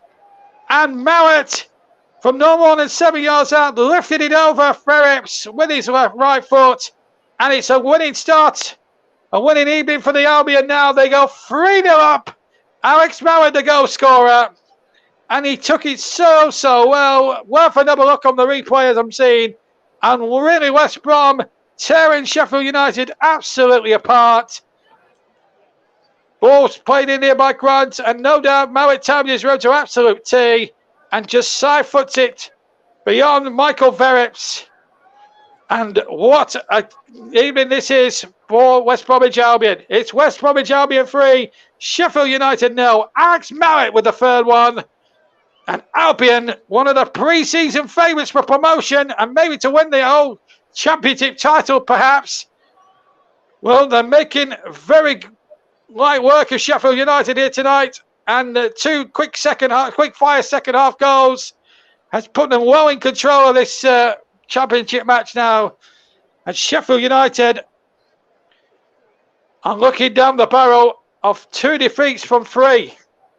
They lost to another Midlands rival. They lost to another Midlands club at the start of the season when they lost 1-0 at home to Birmingham City. They drew the next game, and now they're losing 3-0, and the goal difference is taking an absolute hammering. Here's West Brom again on the break, and it's Townsend trying to lay the ball in, but he's lost it this time. Clark, who gets the ball forward out towards play along, and can't keep it in on the far side, and it's out for a throw just shy of halfway. And it's 1-1 now at the City Ground between Nottingham Forest and Blackburn. Zinkernackle, I think that's how you pronounce it, has got the equaliser for Chris Hughton's men. Substitution being made for Albion.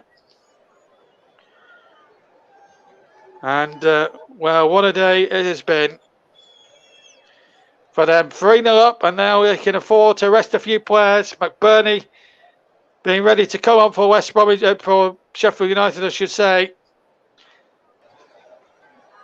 And on now it's Matt Phillips, and Diane Garner, who didn't score but has worked hard, is the man he's replaced. So 1 apiece it is, and in that game at the City Ground, and there's going to be a double substitution. Oliver Burke is going to be the second Sheffield United sub, but I just wonder if it's too little, too late for Slavko Jokanovic here at this moment in time. Side of 3-0 down with 35 minutes to go. I've got a feeling that it's going to need more than 3 goals here to save this one. I think they probably need a couple of Snookers on top of that as well. They just, apart from those 2 moments for Sharp and McGoldrick in the first half, I've got to be quite honest, Sheffield United have been poor in a lot of stages tonight, and I don't think 4-4-2 suits the squad that they've got. Anyway, here's an opportunity there, but it's knocked away by O'Shea. He's had a terrific match, a goal, and he's just looked so good at centre-back. So off comes McGoldrick, who's missed at 1-0 down just after Albion had scored the opener, has probably proved so crucial in the final, a possible final analysis when they have their post-mortem after this match tonight. Ollie McBurney comes on, the former Swansea striker, and Oliver Burke is about to come on, ex-Nottingham Forest, and he's going to replace Billy Sharp. And John Egan gets the captain's armband from Billy Sharp as well. So Egan now will captain the side for the rest of the game. So they've brought on new faces, fresh legs to try and get back into this game at 3-0. I'm not sure.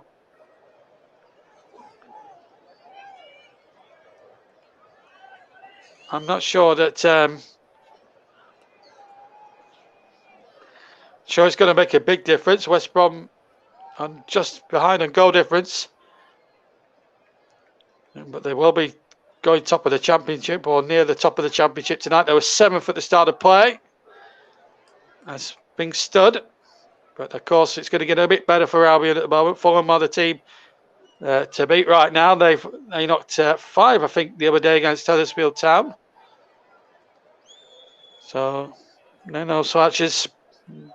The team that, of course, are passionately supported by our friend and colleague Barry Swain. And Sheffield United now needing a miracle. 3 goals and quite a number of snookers, I think, to get back into this one, quite honestly. The way they play tonight, it's just not been good enough from their point of view. Really sharp, a buoyant blade. He's a guy that has fire in his belly and passion written all over his face, and unfortunately for him, it's not been that sort of thing. It's 2-2 now. Crooks has equalised for Middlesbrough, incidentally, in that game up at the Riverside Stadium. It's 2-2 now. Entertaining game up there. I was just looking at some Sheffield United fans as Albion win another throw to be taken by Furlong. Almost in line with the 18-yard box from the right-hand side. The towels are there again. Furlong is going to take a languid sort of run up to the byline and then to the touchline, and then just throws it in long and high into a crowded penalty area, and the ball comes through, and it's a 4-1 for West Bromwich Albion, and it's Callum Robinson, who had 2 goals earlier chalked off. He's not going to be denied this one, and Albion are absolutely romping away with this one tonight. 3 points for sure now, and West Bromwich Albion are absolutely proving a tough nut to crack in the Championship. They have been so impressive tonight. As much as Sheffield United have been poor, West Brom have been impressive. And again, they haven't switched on for the long throw, Sheffield United. And was there a foul on the goalkeeper potentially? But Bartley won the header. The goalkeeper doesn't think it was a fair one. Let's have a look at it again in a closer inspection. It's a bit of a crowd scene there. But Bartley gets the flick. And in comes Robinson onside. I don't think there's anything wrong at all with that. And Sheffield United are being absolutely taken well and truly to the cleaners. Those on throws proving so imperative. I'm just wondering what that might be. Potential handball perhaps? I don't know. It looked a fair goal to me. 4-0 anyway. And Sheffield United, who had, well, their win chances now are at absolute 0 now. 4-0 down, half an hour left. 9 shots to West Brom, 3 to Sheffield United. But the true statistic is 3 have been on target and all 3 have gone in, plus the own goal. And Sheffield United have not had 1 iota of a shot on target. West Brom, as big stand, will be top of the Championship tonight. And they are the team now officially to beat. The goalkeeper for it has had a terrible first 20 minutes of the second half. All at sea on the 3 goals. And then Johnston hitting it against Oliver Burke. But Sheffield United here, well, I think a lot will have to be said about the start they made. Defeat, a draw, and it looks now an impending defeat here at the Hawthorns tonight. And you look at that squad they've got, most of it's unchanged. Of course, Ramsdale is practically on his way now to Arsenal, if reports to be believed. Reported £30 million, 32 million pounds. Some of it, of course, is in add-ons. But I think, obviously, the formation as well. Tactically, they've not been good enough. The formation does not suit them. They suit the 3-5-2, which served us so well for so many years under Chris Wilder. Free kick to Sheffield United on halfway. And, well, glove faces now on that Sheffield United bench, of course. I don't know what's happened to them, really. There's been another goal. Willock has scored for QPR, not Joe Willock, but another Willock has scored for QPR, 3-2. They've got 10 men on the field, incidentally, Queen's Park Rangers, and they're winning 3-2 at Middlesbrough. Good game up at the Riverside. 5-goal thriller there. We've had 4 tonight. We've had our fair share. We've had our fair share here tonight. No goals no goals down the road, incidentally, at St Andrews between Birmingham and Bournemouth. But plenty of goals elsewhere. We've had it's 1-1 at Forest. It's 1-0 to Derby County, 3-2 to QPR, and 4-0 here to West Bromwich Albion as things stand at the moment. And a goal has just got, and apparently it's, well, my dark horses are losing. Bournemouth are winning 1-0 at Bournemouth. Dominic Solanke has just scored for Bournemouth, 1-0. The Cherries lead against the Blues. So it looks like a mixed night for the night for the West Midlands clubs, with West Brom winning in this game here. Birmingham just down the road, losing 1-0 to Bournemouth, who are another one of those potential contenders for promotion. But it's very early on in the season to start making bold predictions and wild statements, certainly from a Sheffield United point of view, but I'm sure their supporters would have hoped with the fixtures they had on show, they would have liked to have taken what West Brom are going to get, 7 points out of a possible 9. I think they would have expected that at the start, and it looks as if they're only going to get the 1 point. I know there's a ball not forward down the left-hand side, but Johnson quickly out of his goal. All the likes of McBurney or Burke could get there. It's damage limitations now for Sheffield United. For the next sort of 25 minutes plus stoppage time, it's going to feel like a training game for Albion now. They know that the points are won unless they really go off this, unless they really doze off heavily. Sheffield United in 4 times, which I can't see happening now. It's Chris Willock, and that is Joe Willock's brother, I'm told. So that clears up that little mystery. It's various now for Sheffield United, looking a well-beaten side. I could just tell in the body language of the two teams who's looking confident, who's looking the more likely scorers, and it doesn't look like Sheffield United. Norwood knocks the ball forward. Can they find something here? Burke was offside, so he had to wait there. Here's the cross from Bolduc, hits the defender, which was Townsend, and a throw-in. It is to Sheffield United, trailing 4-0 here in the Championship. And then look, a very sorry excuse of a side, it's got to be said, as Norwood tries to lay in Bolduc, but he's lost possession. Bash him in with the next to win the next ball. A little chase on here for John Egan just to hook the ball back to his goalkeeper, Michael Verrips, who's had a horror show of a second half. And I think at least 2 of the 3 goals that have got him past him in the second half, 4 in total. I think 2 have been his fault, and the other 2, the first and the third, he's had absolutely no chance. But certainly, I think on the second and the third goal, or the 4th goal, I think he could have done a lot better. West Brom coasting to victory here as we stand at the Hawthorns, and they're on the course to try and make it 5. Grant is up in pursuit, but John Egan got back there. It's a bit of chasing and experience for everybody in from the Blades, who have certainly been blunted tonight. There's no doubt about that, to quote an old phrase. And here they come now, charging down that far side, and Burke runs out of pitch, and Sheffield United's luck is certainly running out by the bucket load now. Change of bandage there for Connor Townsend. Matt Clark just helping him out there, but just watching the replay of Oliver Burke there, just running down sort of a blind alley, if you like, as we go past the halfway mark of the second half now. Good strong defending there by Kyle Bartley. He's been a rock at the heart of that Albion defence this evening, not giving people like Burke too much of a slip. Although he was found wanting on the opportunity from McGoldrick at 1-0. If that goes in, as we all know, it's a completely different ball game. And I've got to choose a man in the match, and it's increasingly like it's going to be a West Bromwich Albion player.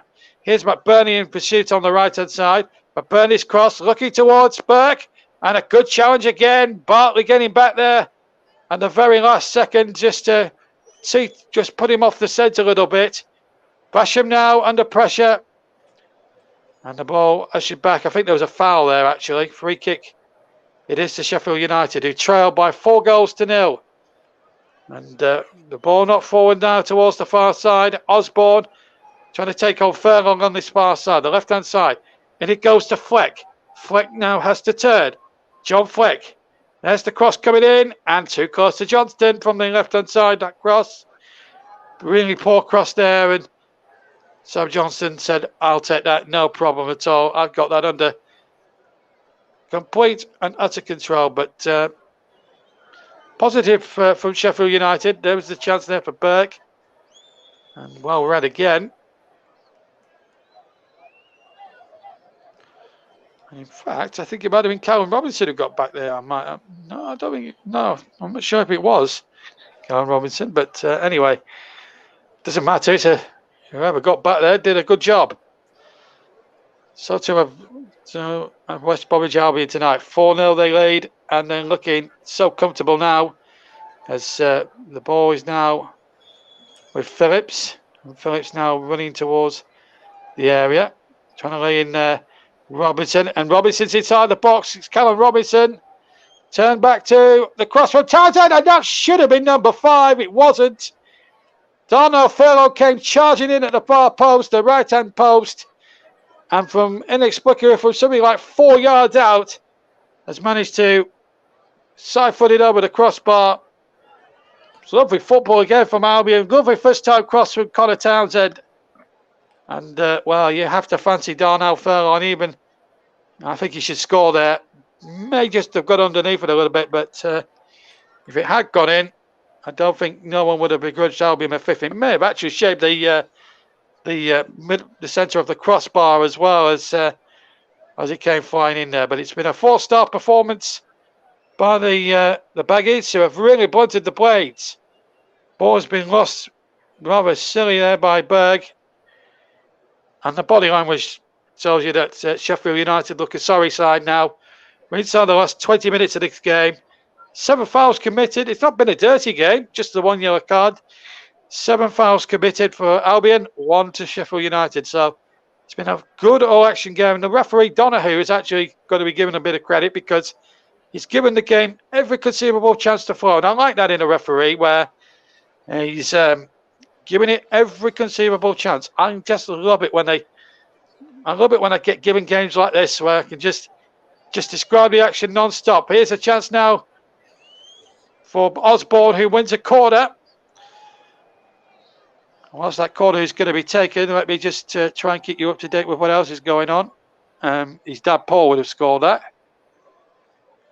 Paul Furlong, of course. And we're going to see the end of Sander Berg. And we're going to see Luke Freeman come on, as Mike suggested he should have done it a lot earlier. And maybe if he had come on, then maybe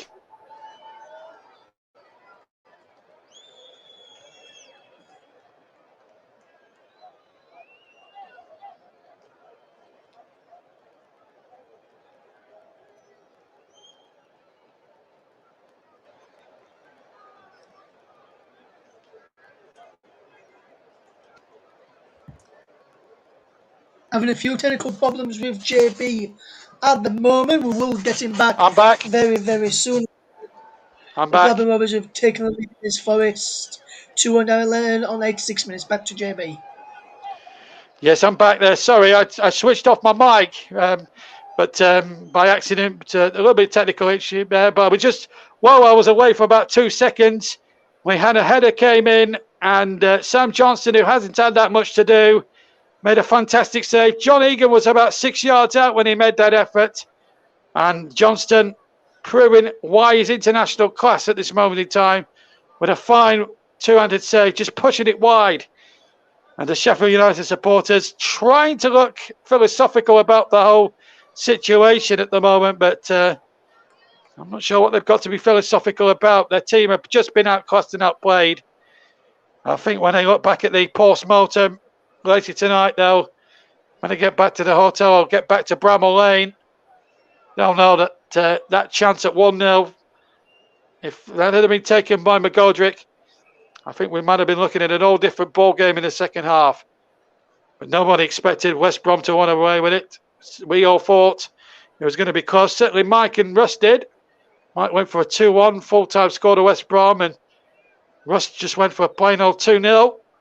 But West Brom have really cut loose in the second half and have really shown their worth once again.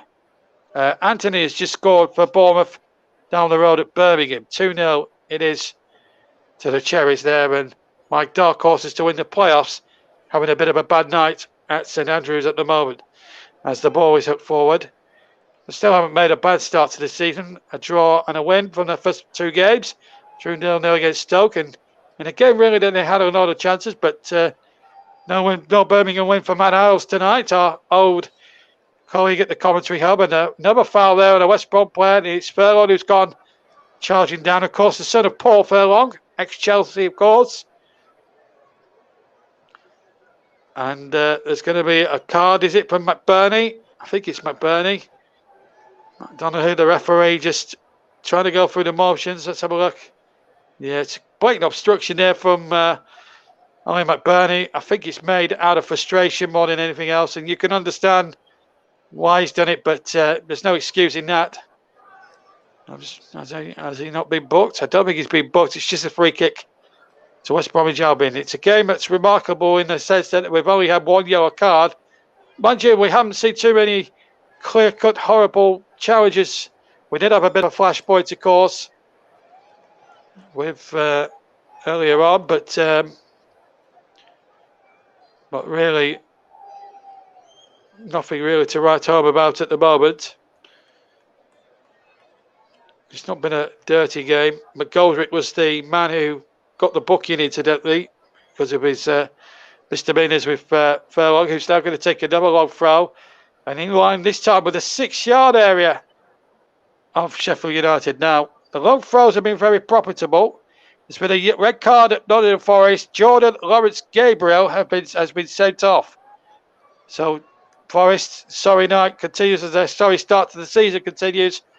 Now Reg Spurley in the bottom three, and possibly Sheffield United are going the same way here as Furlong is going to take another throw in from the far side this time, the right hand side. The last time he took a long throw, it led to a fourth goal. Will there be a fifth one? Here's Furlong, throws it deep into that penalty area again. This time the goalkeeper stays at home and actually makes a good save and palms it away. Couldn't tell who got the touch in there. There was quite a lot of people inside that penalty area. Here's Phillips now on the ball, blocks the ball back. Chance here for the cross, and it's a good cross towards the back post. But Sheffield United have got men back.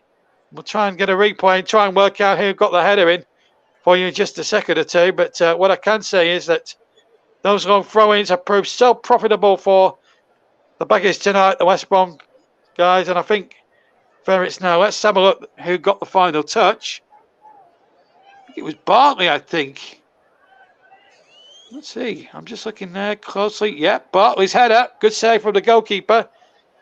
It wasn't indecisive that time. It was Kyle Bartley's header. Goalkeeper having to dive away to his right as he looked and made a smart save. And we're going to see a substitution now for West Bromwich Albion. Knowing that the game is one now, Jake Livermore going to come off. And we're going to see Sami Ajayi come on now. So Sami Ajayi comes on.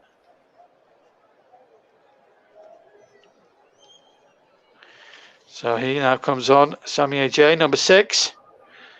So we're remaining quarter of an hour or less, of actually less than a quarter of an hour to play. And well, it's been an open and shut case tonight in the Championship. We thought it was going to be a very closely fought game. It's been nothing of the sort. Here come Albion again with Phillips towards the edge of the area. Still chances available here. Furlong has made a good break and across the face of the goal. And, well, Callum Robinson had an opportunity there. It was a good cross from Darnell Furlong. He's having a terrific match. Good right-footed low cross. Phillips had made the break. Mowat carried it on. There came the cross, and, it was just... I think if he were wearing about size 12 boots instead of size 7, then that would have been number 5. Mowat with a lovely ball to Furlong. Yeah, just a little bit too far in front of Callum Robinson there, looking for his second goal of the evening. West Brom's 5th. It has been a tough examination of Sheffield United tonight. I don't think there's much doubt about that. But we've had lots of good action there. We had a Soccer Saturday type half-time thing. Goals going in left, right and centre.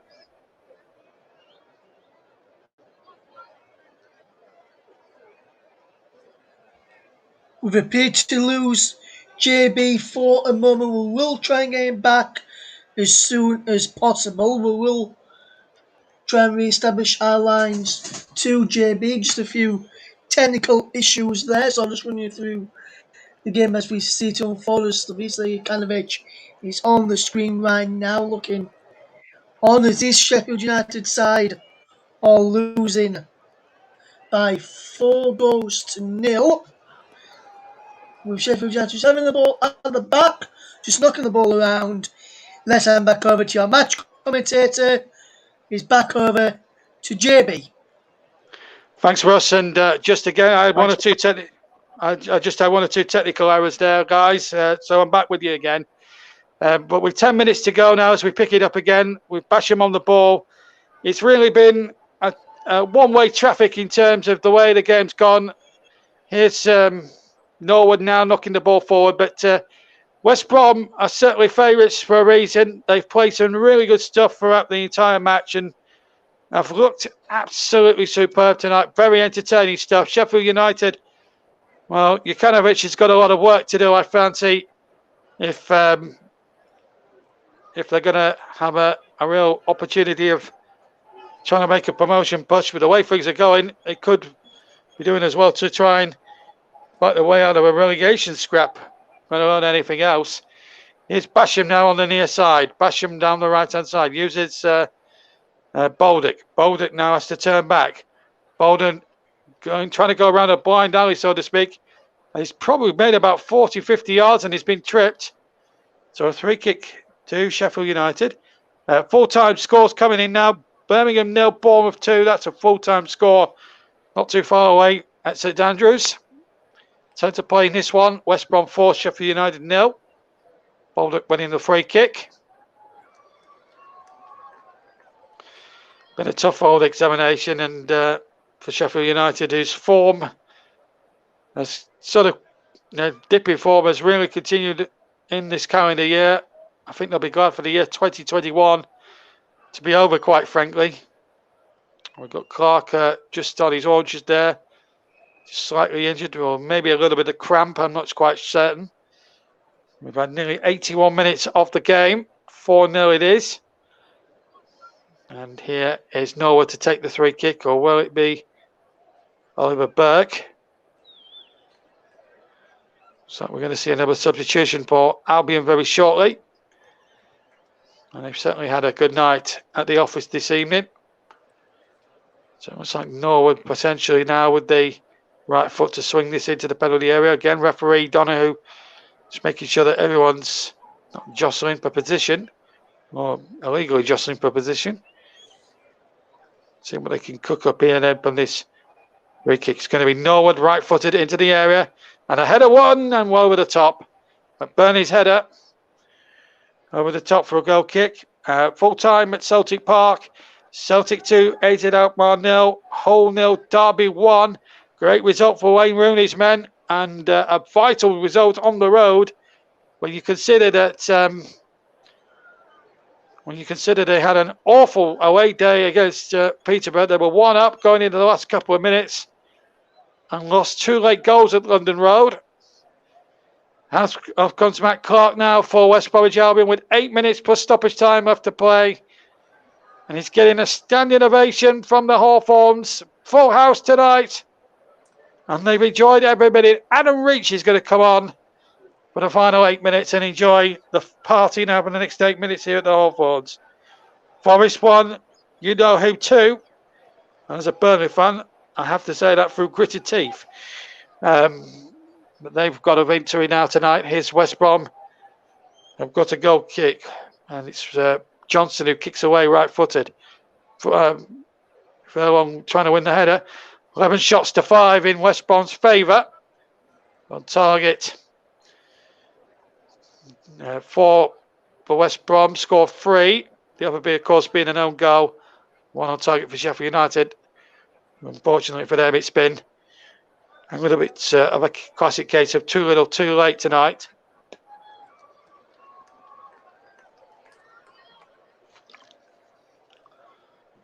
Here's Bolduc again. He breaks to Basham now on the touchline. He's lost it now to Phillips. And Phillips has got a lot of work to do. Sheffield United burrowing to get numbers back, and they got enough back in the end. Norwood doing the clearing up job there.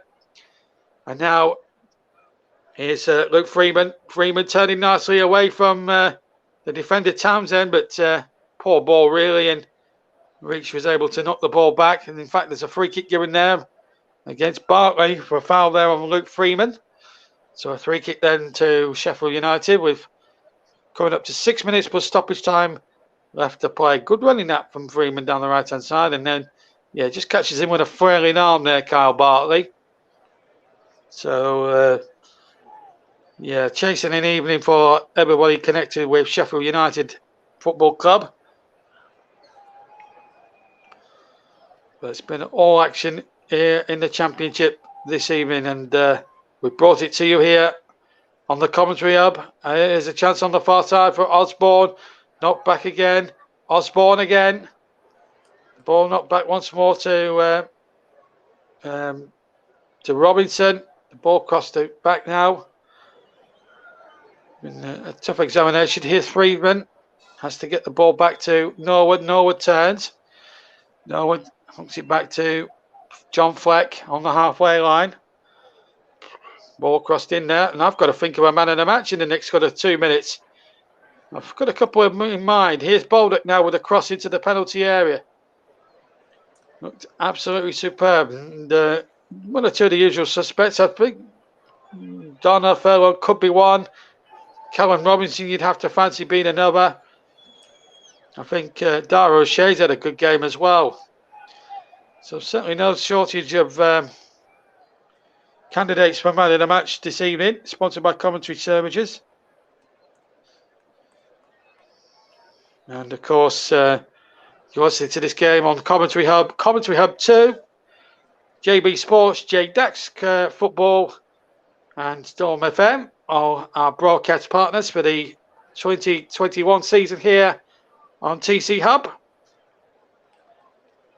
We're also on Twitter as well, as we see the replay of the 4 goals.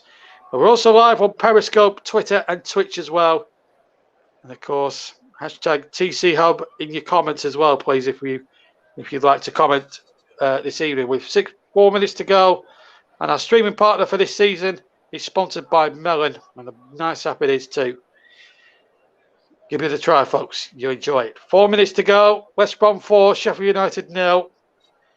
It's been a chasing an evening for Sheffield United, no doubt about that. Commentary sandwiches. Yeah, let me confirm it. Commentary services, not commentary sandwiches. Anyway, it's a throw into West Bromwich Albion. They were 4-0 up, and it's Connor Townsend taking it short to Matt Phillips. Phillips turns and lays a good cross in there towards the back post. Furlong is coming in on the far side, and the ball is hooked out. So I'm going to make my selection for man of the match, sponsored by, yes, you guessed it, Commentary Sandwiches. No, Commentary Services. Commentary Services. Just winding everybody up. And I'm going to give it to a player who has been an absolute storm. Hasn't scored, of course, but his assist making has been brilliant. The long throws and the set pieces have been absolutely on the money. I'm going for Darnell Furlong just for all that. He's not just for the long throws, it's the corners that he's taken that have led to mistakes being made. And he's boundless running up and down that right-hand flank. He's been absolute joy to watch tonight. So the man of the match, sponsored by Commentary Services, is going to go to Darnell Furlong of West Bromwich Albion. Meanwhile, here's Baldock now for Sheffield United, a well-beaten side. Luke Freeman now, former Arsenal trainee, crosses into the back post. It's going to run harmlessly out of play, and a goal kick given to West Bromwich Albion. So man of the match just been confirmed there. Mike agrees with the decision. It was a tough decision tonight. We knew it was going to be a West Brom player. I don't think there was any doubt about that. But who, I wouldn't have known. But I've gone for Furlong, and I think he's a universally popular choice anyway. 2 minutes to go, plus any injury time at the end of the match. And Jukanovic looks a very ashen-faced man. All suited and booted, but very, very glum and ashen face. I think there'll be a few choice words said in that dressing room after the game. But full time at the Riverside Stadium. Middlesbrough 2, QPR 3. There was 10 minutes of added time at the end. And no way back for the Warnock's men. He'll be seething at that, Mr. Warnock, that's for sure. But at the moment, Mr.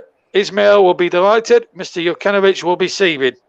And West Brom have won another corner. And their fans are appreciating every effort that they put in this evening. And I'll tell you what, the locals around here have been absolutely superb. The atmosphere around the stadium has been electric. And how they'd love to finish with a fifth one now.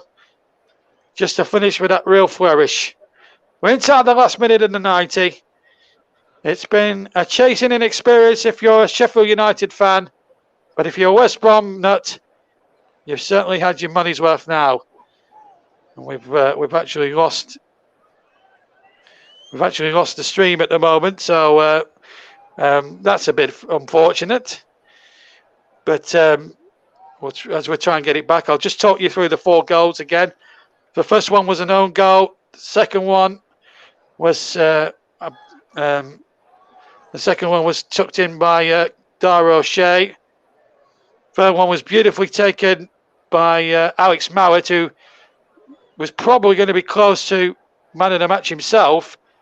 And then the fourth one, Callum Robinson. And 2 of those came from long throw-ins. And most of them came from long throw-ins from Darnell Furlong as well. So it's been, as I say, it's been a chasing experience for everyone in a Sheffield United shirt tonight. Unfortunately, it's just been one of those evenings where people will not want to, where Sheffield United will want to forget. And 1 point from 3 games is no points from 3 games. 1 point from 3 games is not a good return for a team that promised so much. We're into 4 added minutes. We're back. We do have the stream back, so it's a good job I had blibbed over that. And we're into coming up towards the end of the first period, or the first minute of the 4, I should say. And well, it's been, as I say, a chasing experience for everyone with Sheffield United, and it's been amazing, to be perfectly honest. But it's been an amazing night for West Brom and their supporters, who are clapping and singing and dancing and everything else. A lot of Sheffield United fans now leaving through the aisles and the exits. And no goal yet, Mike. And in fact, I've been told that Sheffield United have yet to score a goal in the league, because they drew their second game 0-0 since their relegation from the Premier League. But they've got a chance to get one at least as a sort of a consolation goal. No one will cook this set piece up now. Can they just nick one here? Just give that score, and from their point of view, that little bit more respectability. But they've been a well-beaten side. I don't think anyone would argue with that. It's like nobody's going to go for it, I think. Let's see what occurs here. Free kick on the right-hand side. Will it be the left foot or will it be the right foot? It's been left to the right foot of Norwood, whose set plays, well, mostly his set plays are usually bang on the money. The lad born in Burnley, former Huddersfield and Reading player, well, it just haven't been good enough from his high standards, and he will know Norwood himself that it just haven't been up to the level. It's been a chasing experience, and plenty of food for Jukanovic's fort here as the clock ticks down towards 3 of the 4 minutes played. A few Sheffield United fans looking glum at the moment. It is tough being a Blaze fan at the moment, considering they had those magnificent 3 or 4 years under the brilliant managership of Chris Wilder. But since he's left, of course, there was that fallout last season about the ownership, and you know, they had a good top half finish in the Premier League when they were back a couple of seasons ago. And a lot of people thought they were going to be a Premier League regular maybe for the next 3 or 4 years, like the likes of Brighton have done and Burnley have done. Bournemouth before they were relegated a couple of years back. It wasn't to be. They finished with the lowest amount of points. They were relegated with about 2 months, about a month and a half of the season remaining in Nan, and really haven't recovered from that too much. with new management about, and that's the worrying aspect. 5 seconds of the stoppage time to play, and the referee puts the end to Sheffield United's misery. And 3 points confirmed for West Bromwich Albion. They will go top of the league as things stand. Great performance from Calvin Ishmael's side. Brilliant performance by our man in the match, Darnell Furlong, whose boundless energy and his willingness to put in good set pieces led to at least 2 of the 4 goals. The first one was an own goal from a throw-in, scored by Jack Robinson. The second one was was a mistake. It came from a corner taken by Mowat, lost by the goalkeeper Verez, and tapped in from about 3 yards out by Dara O'Shea. The third one was a lovely move. Mowat started it. Furlong crossed it in. It came nicely to Mowat, who finished it off superbly to make it 3. He had a good match as well. Then the fourth one, another goalkeeping catastrophe from a long throw. Flick on by Bartley, beating the goalkeeper to it. And in to the back of the net from no more than a yard out. Callum Robinson making it 4. Furlong could have made it 5 towards the end, but you just wonder now from a Sheffield United point of view how costly that miss at 1-0 from David McGoldrick could have now proved to be. Well, only Sheffield United will know the answer to that. But for West Brom, happy times for them. Happy days are here. And they're boinging here at the Hawthorns tonight. And there's going to be a nice little party in West Bromwich tonight. They're top of the championship. And the final score here, as I am back to Russ and to Mike for the final roundup before we leave you tonight here on the Commentary Hub and JB Sports and JDAC Football and Storm FM and Commentary Hub too, and all the other social media platforms. It's finished here in the Championship. West Bromwich Albion 4. A very sorry Sheffield United 0. West Brom top of the Championship tonight. Thank you very much, JB, as the fans start leaving the stadium, clapping off West Bromwich Albion, who virtually do a lap of honour around the stadium to clap their supporters as they leave the field. The player of the match, Darnell Furlong, just on the screen there. He had a fantastic game this evening. Valerian Ishmael clapping the supporters as he makes his way off of the field and to head down the tunnel into the dressing room to congratulate his teammates, well, his players and the coaching staff alike, for their impressive win over Sheffield United. The fans will start leaving the stadium very, very soon. We'll wait for them to do that. Mike, I'm just seeing on my monitor here the goal for Derby County, which will touch on the Sheffield United game in a moment. But we'll go to you in a moment, Mike. But I'm just looking at this goal from Derby County tonight. Keeper made a fantastic save initially, came back out, and Baldock scored on the rebound for Derby County at Hull City tonight. The other scores around the grounds then: Birmingham 0, Bournemouth 2, Hull 0, Derby 1, Middlesbrough 2, QPR 3, Forest 1, Blackburn 2 in the game you heard was West Bromwich Albion 4, Sheffield United. Now, before I give you the table for the Championship this evening, Mike Hardiman, your thoughts on the game tonight, and would you agree with JB? Because I do, like Darnell Furlong should be our player of the match. Yeah, I have to agree 100%. I thought Darnell Furlong had a very, very good game. It would have been icing on the cake if he was to get that 5th as well. I think that's the only thing really that let him down, not getting that goal. You can't even say it let him down, to be honest, because he had a fantastic game. It would have just been the cherry on top of everything else. But I really liked his performance. I thought, with the long throws, there's a real outlet. They're very much like corners when you see those long throws coming in as well. And of course, as JB rightly mentioned, they did score from 2 of them. The goalkeeper for Sheffield United, you have to look at him a little bit on a couple of the goals as well. It was the second and third goal, as JB pointed out. I thought that Verrett could have done better. He didn't really put himself in the manager's plans there, in my opinion, to be the outright number one if Aaron Ramsdale does leave, and all the rumours are true that the deal to Arsenal is pretty much confirmed or near enough confirmed. Because, the rest of the side, if you look at this side for Sheffield United, they're still a very, very good side on paper, but just wasn't their night. They were outclassed in every department, and West Brom, showing why they're one of the favourites, if not the favourite, for automatic promotion and to go, straight back up to the Premier League on, in the first time of asking after being relegated last year.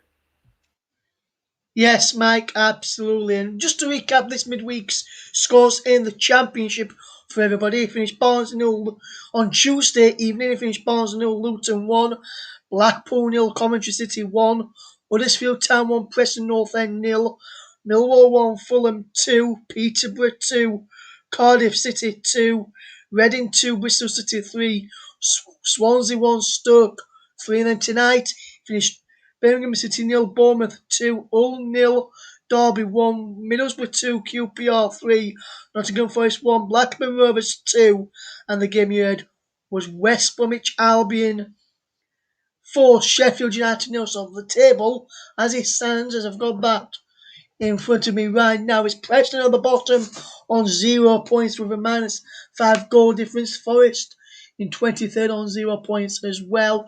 Sheffield United occupy the final relegation spot, should I say, on 1 point with -5. Also on 1 point are Blackpool and Swansea.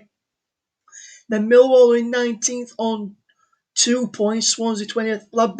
Blackpool, should I say, 21st. Hull are in 18th on 3 points. Reading 17th on 3 points. Huddersfield up in 16th on 4.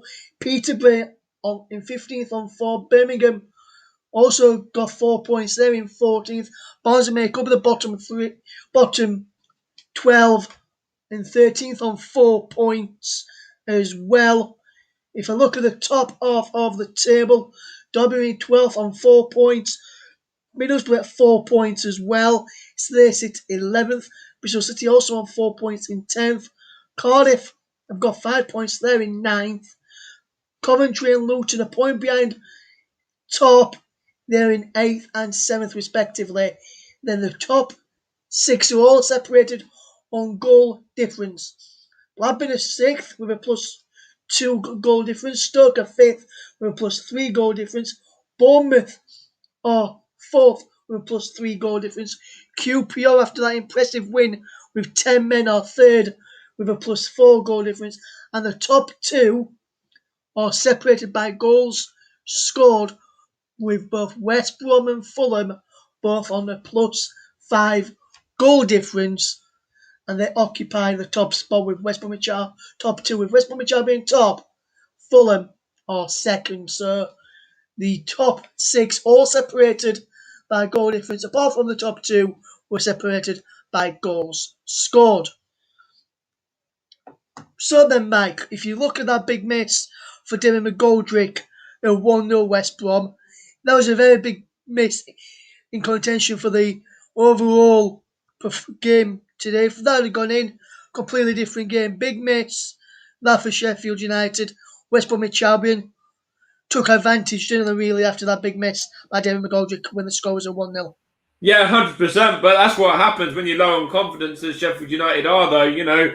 As I mentioned to JB, and JB mentioned throughout the commentary as well towards the end, that Sheffield United is still yet to score a league goal in their opening 3 games. They only scored 1 against Carlisle in the League Cup, and that was Ryan Brewster, who was on the bench today. Didn't even get to see any action at all. And maybe that's something that they could look at potentially, something that they might have got wrong and not giving him minutes.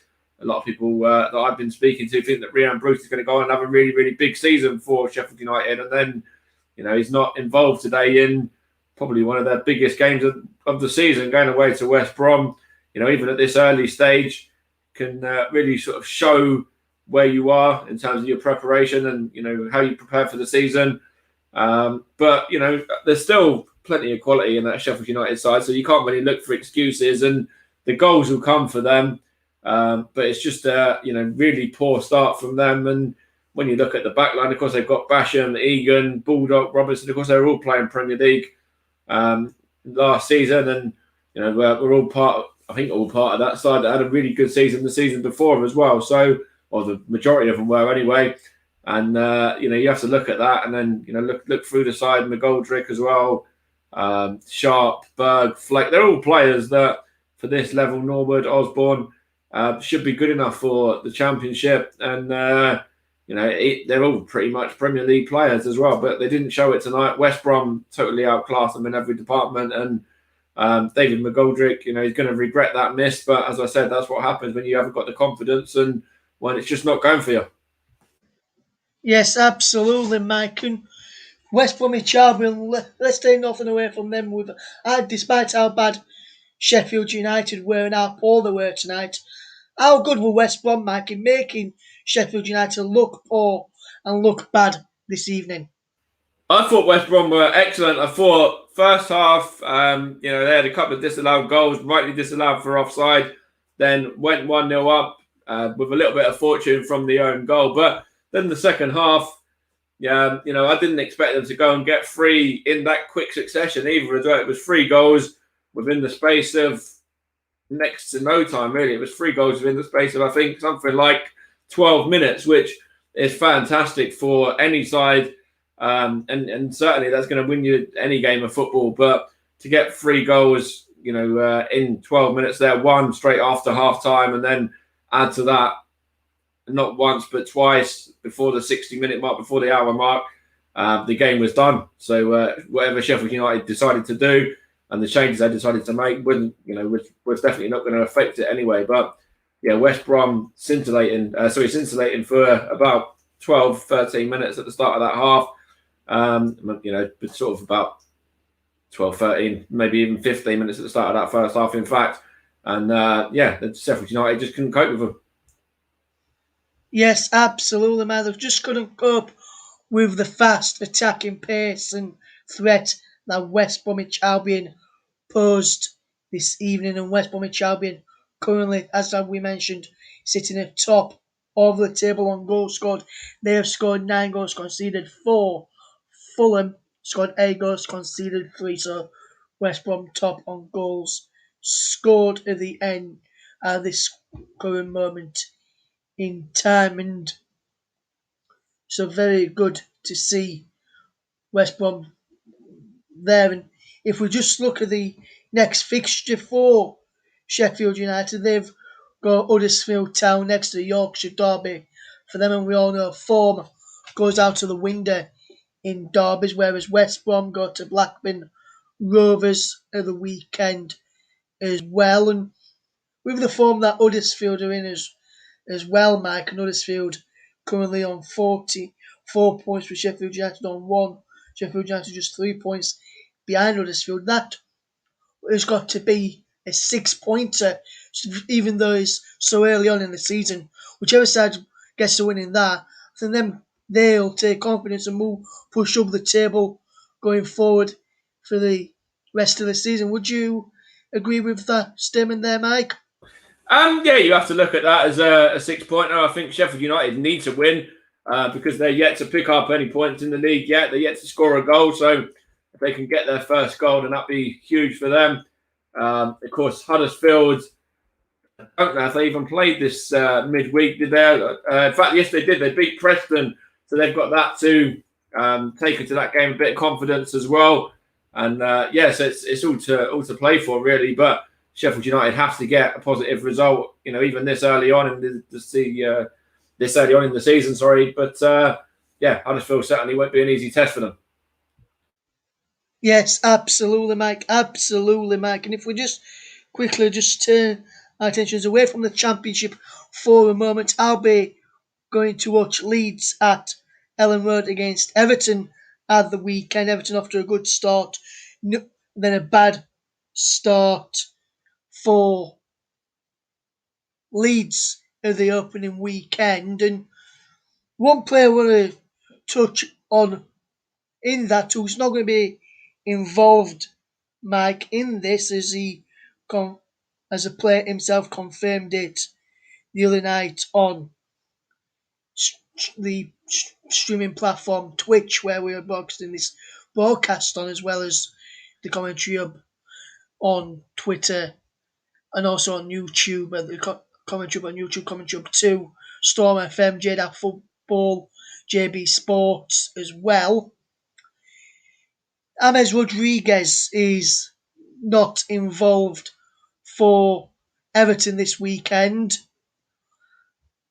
How do you think that could be a big miss for Everton? Because in the game last season, especially at Ellen Road, James Rodriguez was a very influential part in helping Everton get the win. Would you say that's going to be a big miss for Everton this weekend, Mike?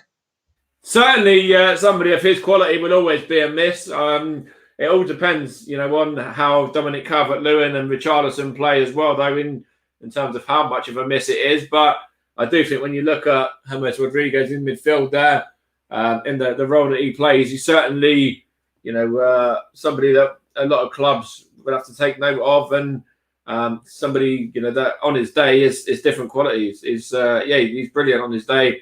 To many other players. So, as I said, it all depends on how some of the other players perform, DCL and Richarlison, etc. But I think, most Everton fans would have rather seen him in the side than out of it. Yes, absolutely, Mike. Absolutely. And we're going to wrap up in just a second, Mike. With you being an Arsenal fan, and we're just upon Arsenal's signings in the what looks like could be in the not so near future. The other team that you follow, Mike, was Stevenage, and they got a bad result yesterday. I know you saw that game.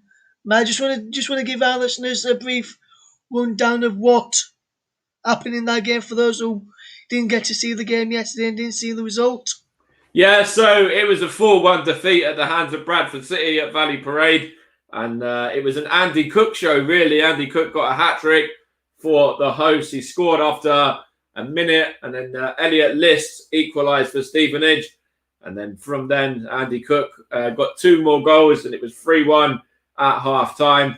And then Niall Canavan got the 4th goal for Bradford, and wraps it all up, really. Bradford were dominant. They were fantastic yesterday, and Stevenage just weren't able to control them. There was a couple of injuries for Stevenage, for Chris Lyons, and also for the skipper, Scott Cuthbert, as well, who were both going to be touch and go, if not out of the game against Port Vale at the weekend, which will see the return of Tom Papp to the Lamex Stadium. But, really wasn't the night for Stevenage last night. A bit of misfortune with the injuries, and coming up against the striker of Andy Cook in the quality sort of form that he had as well. So Bradford victorious by 4-1 last night, and thoroughly deserved it in my opinion as well. Yes, thank you very much there to Mike Orderman for coming on tonight's broadcast. And also a big thank you to JB as well this evening. So to wrap up then here in the commentary ups coverage, fantastic day at the office for West Bromwich Albion and the Hawthorns. A bad day at the office for Sheffield United. West Bromwich, Sheffield United for 4, and the Blades yet to pick up 3 points and yet to score this season. From all of us here at the Commentary Hub and our partners, Commentary Hub 2, Storm FM, JDAF Football, JB Sports, thank you very much for listening. And from all of us here, good night. We'll be back very, very soon. Keep an eye out on the socials to find out when we'll be live. Twitter at Commentary Live 1 is the best place to see when we're next live. Try, guys.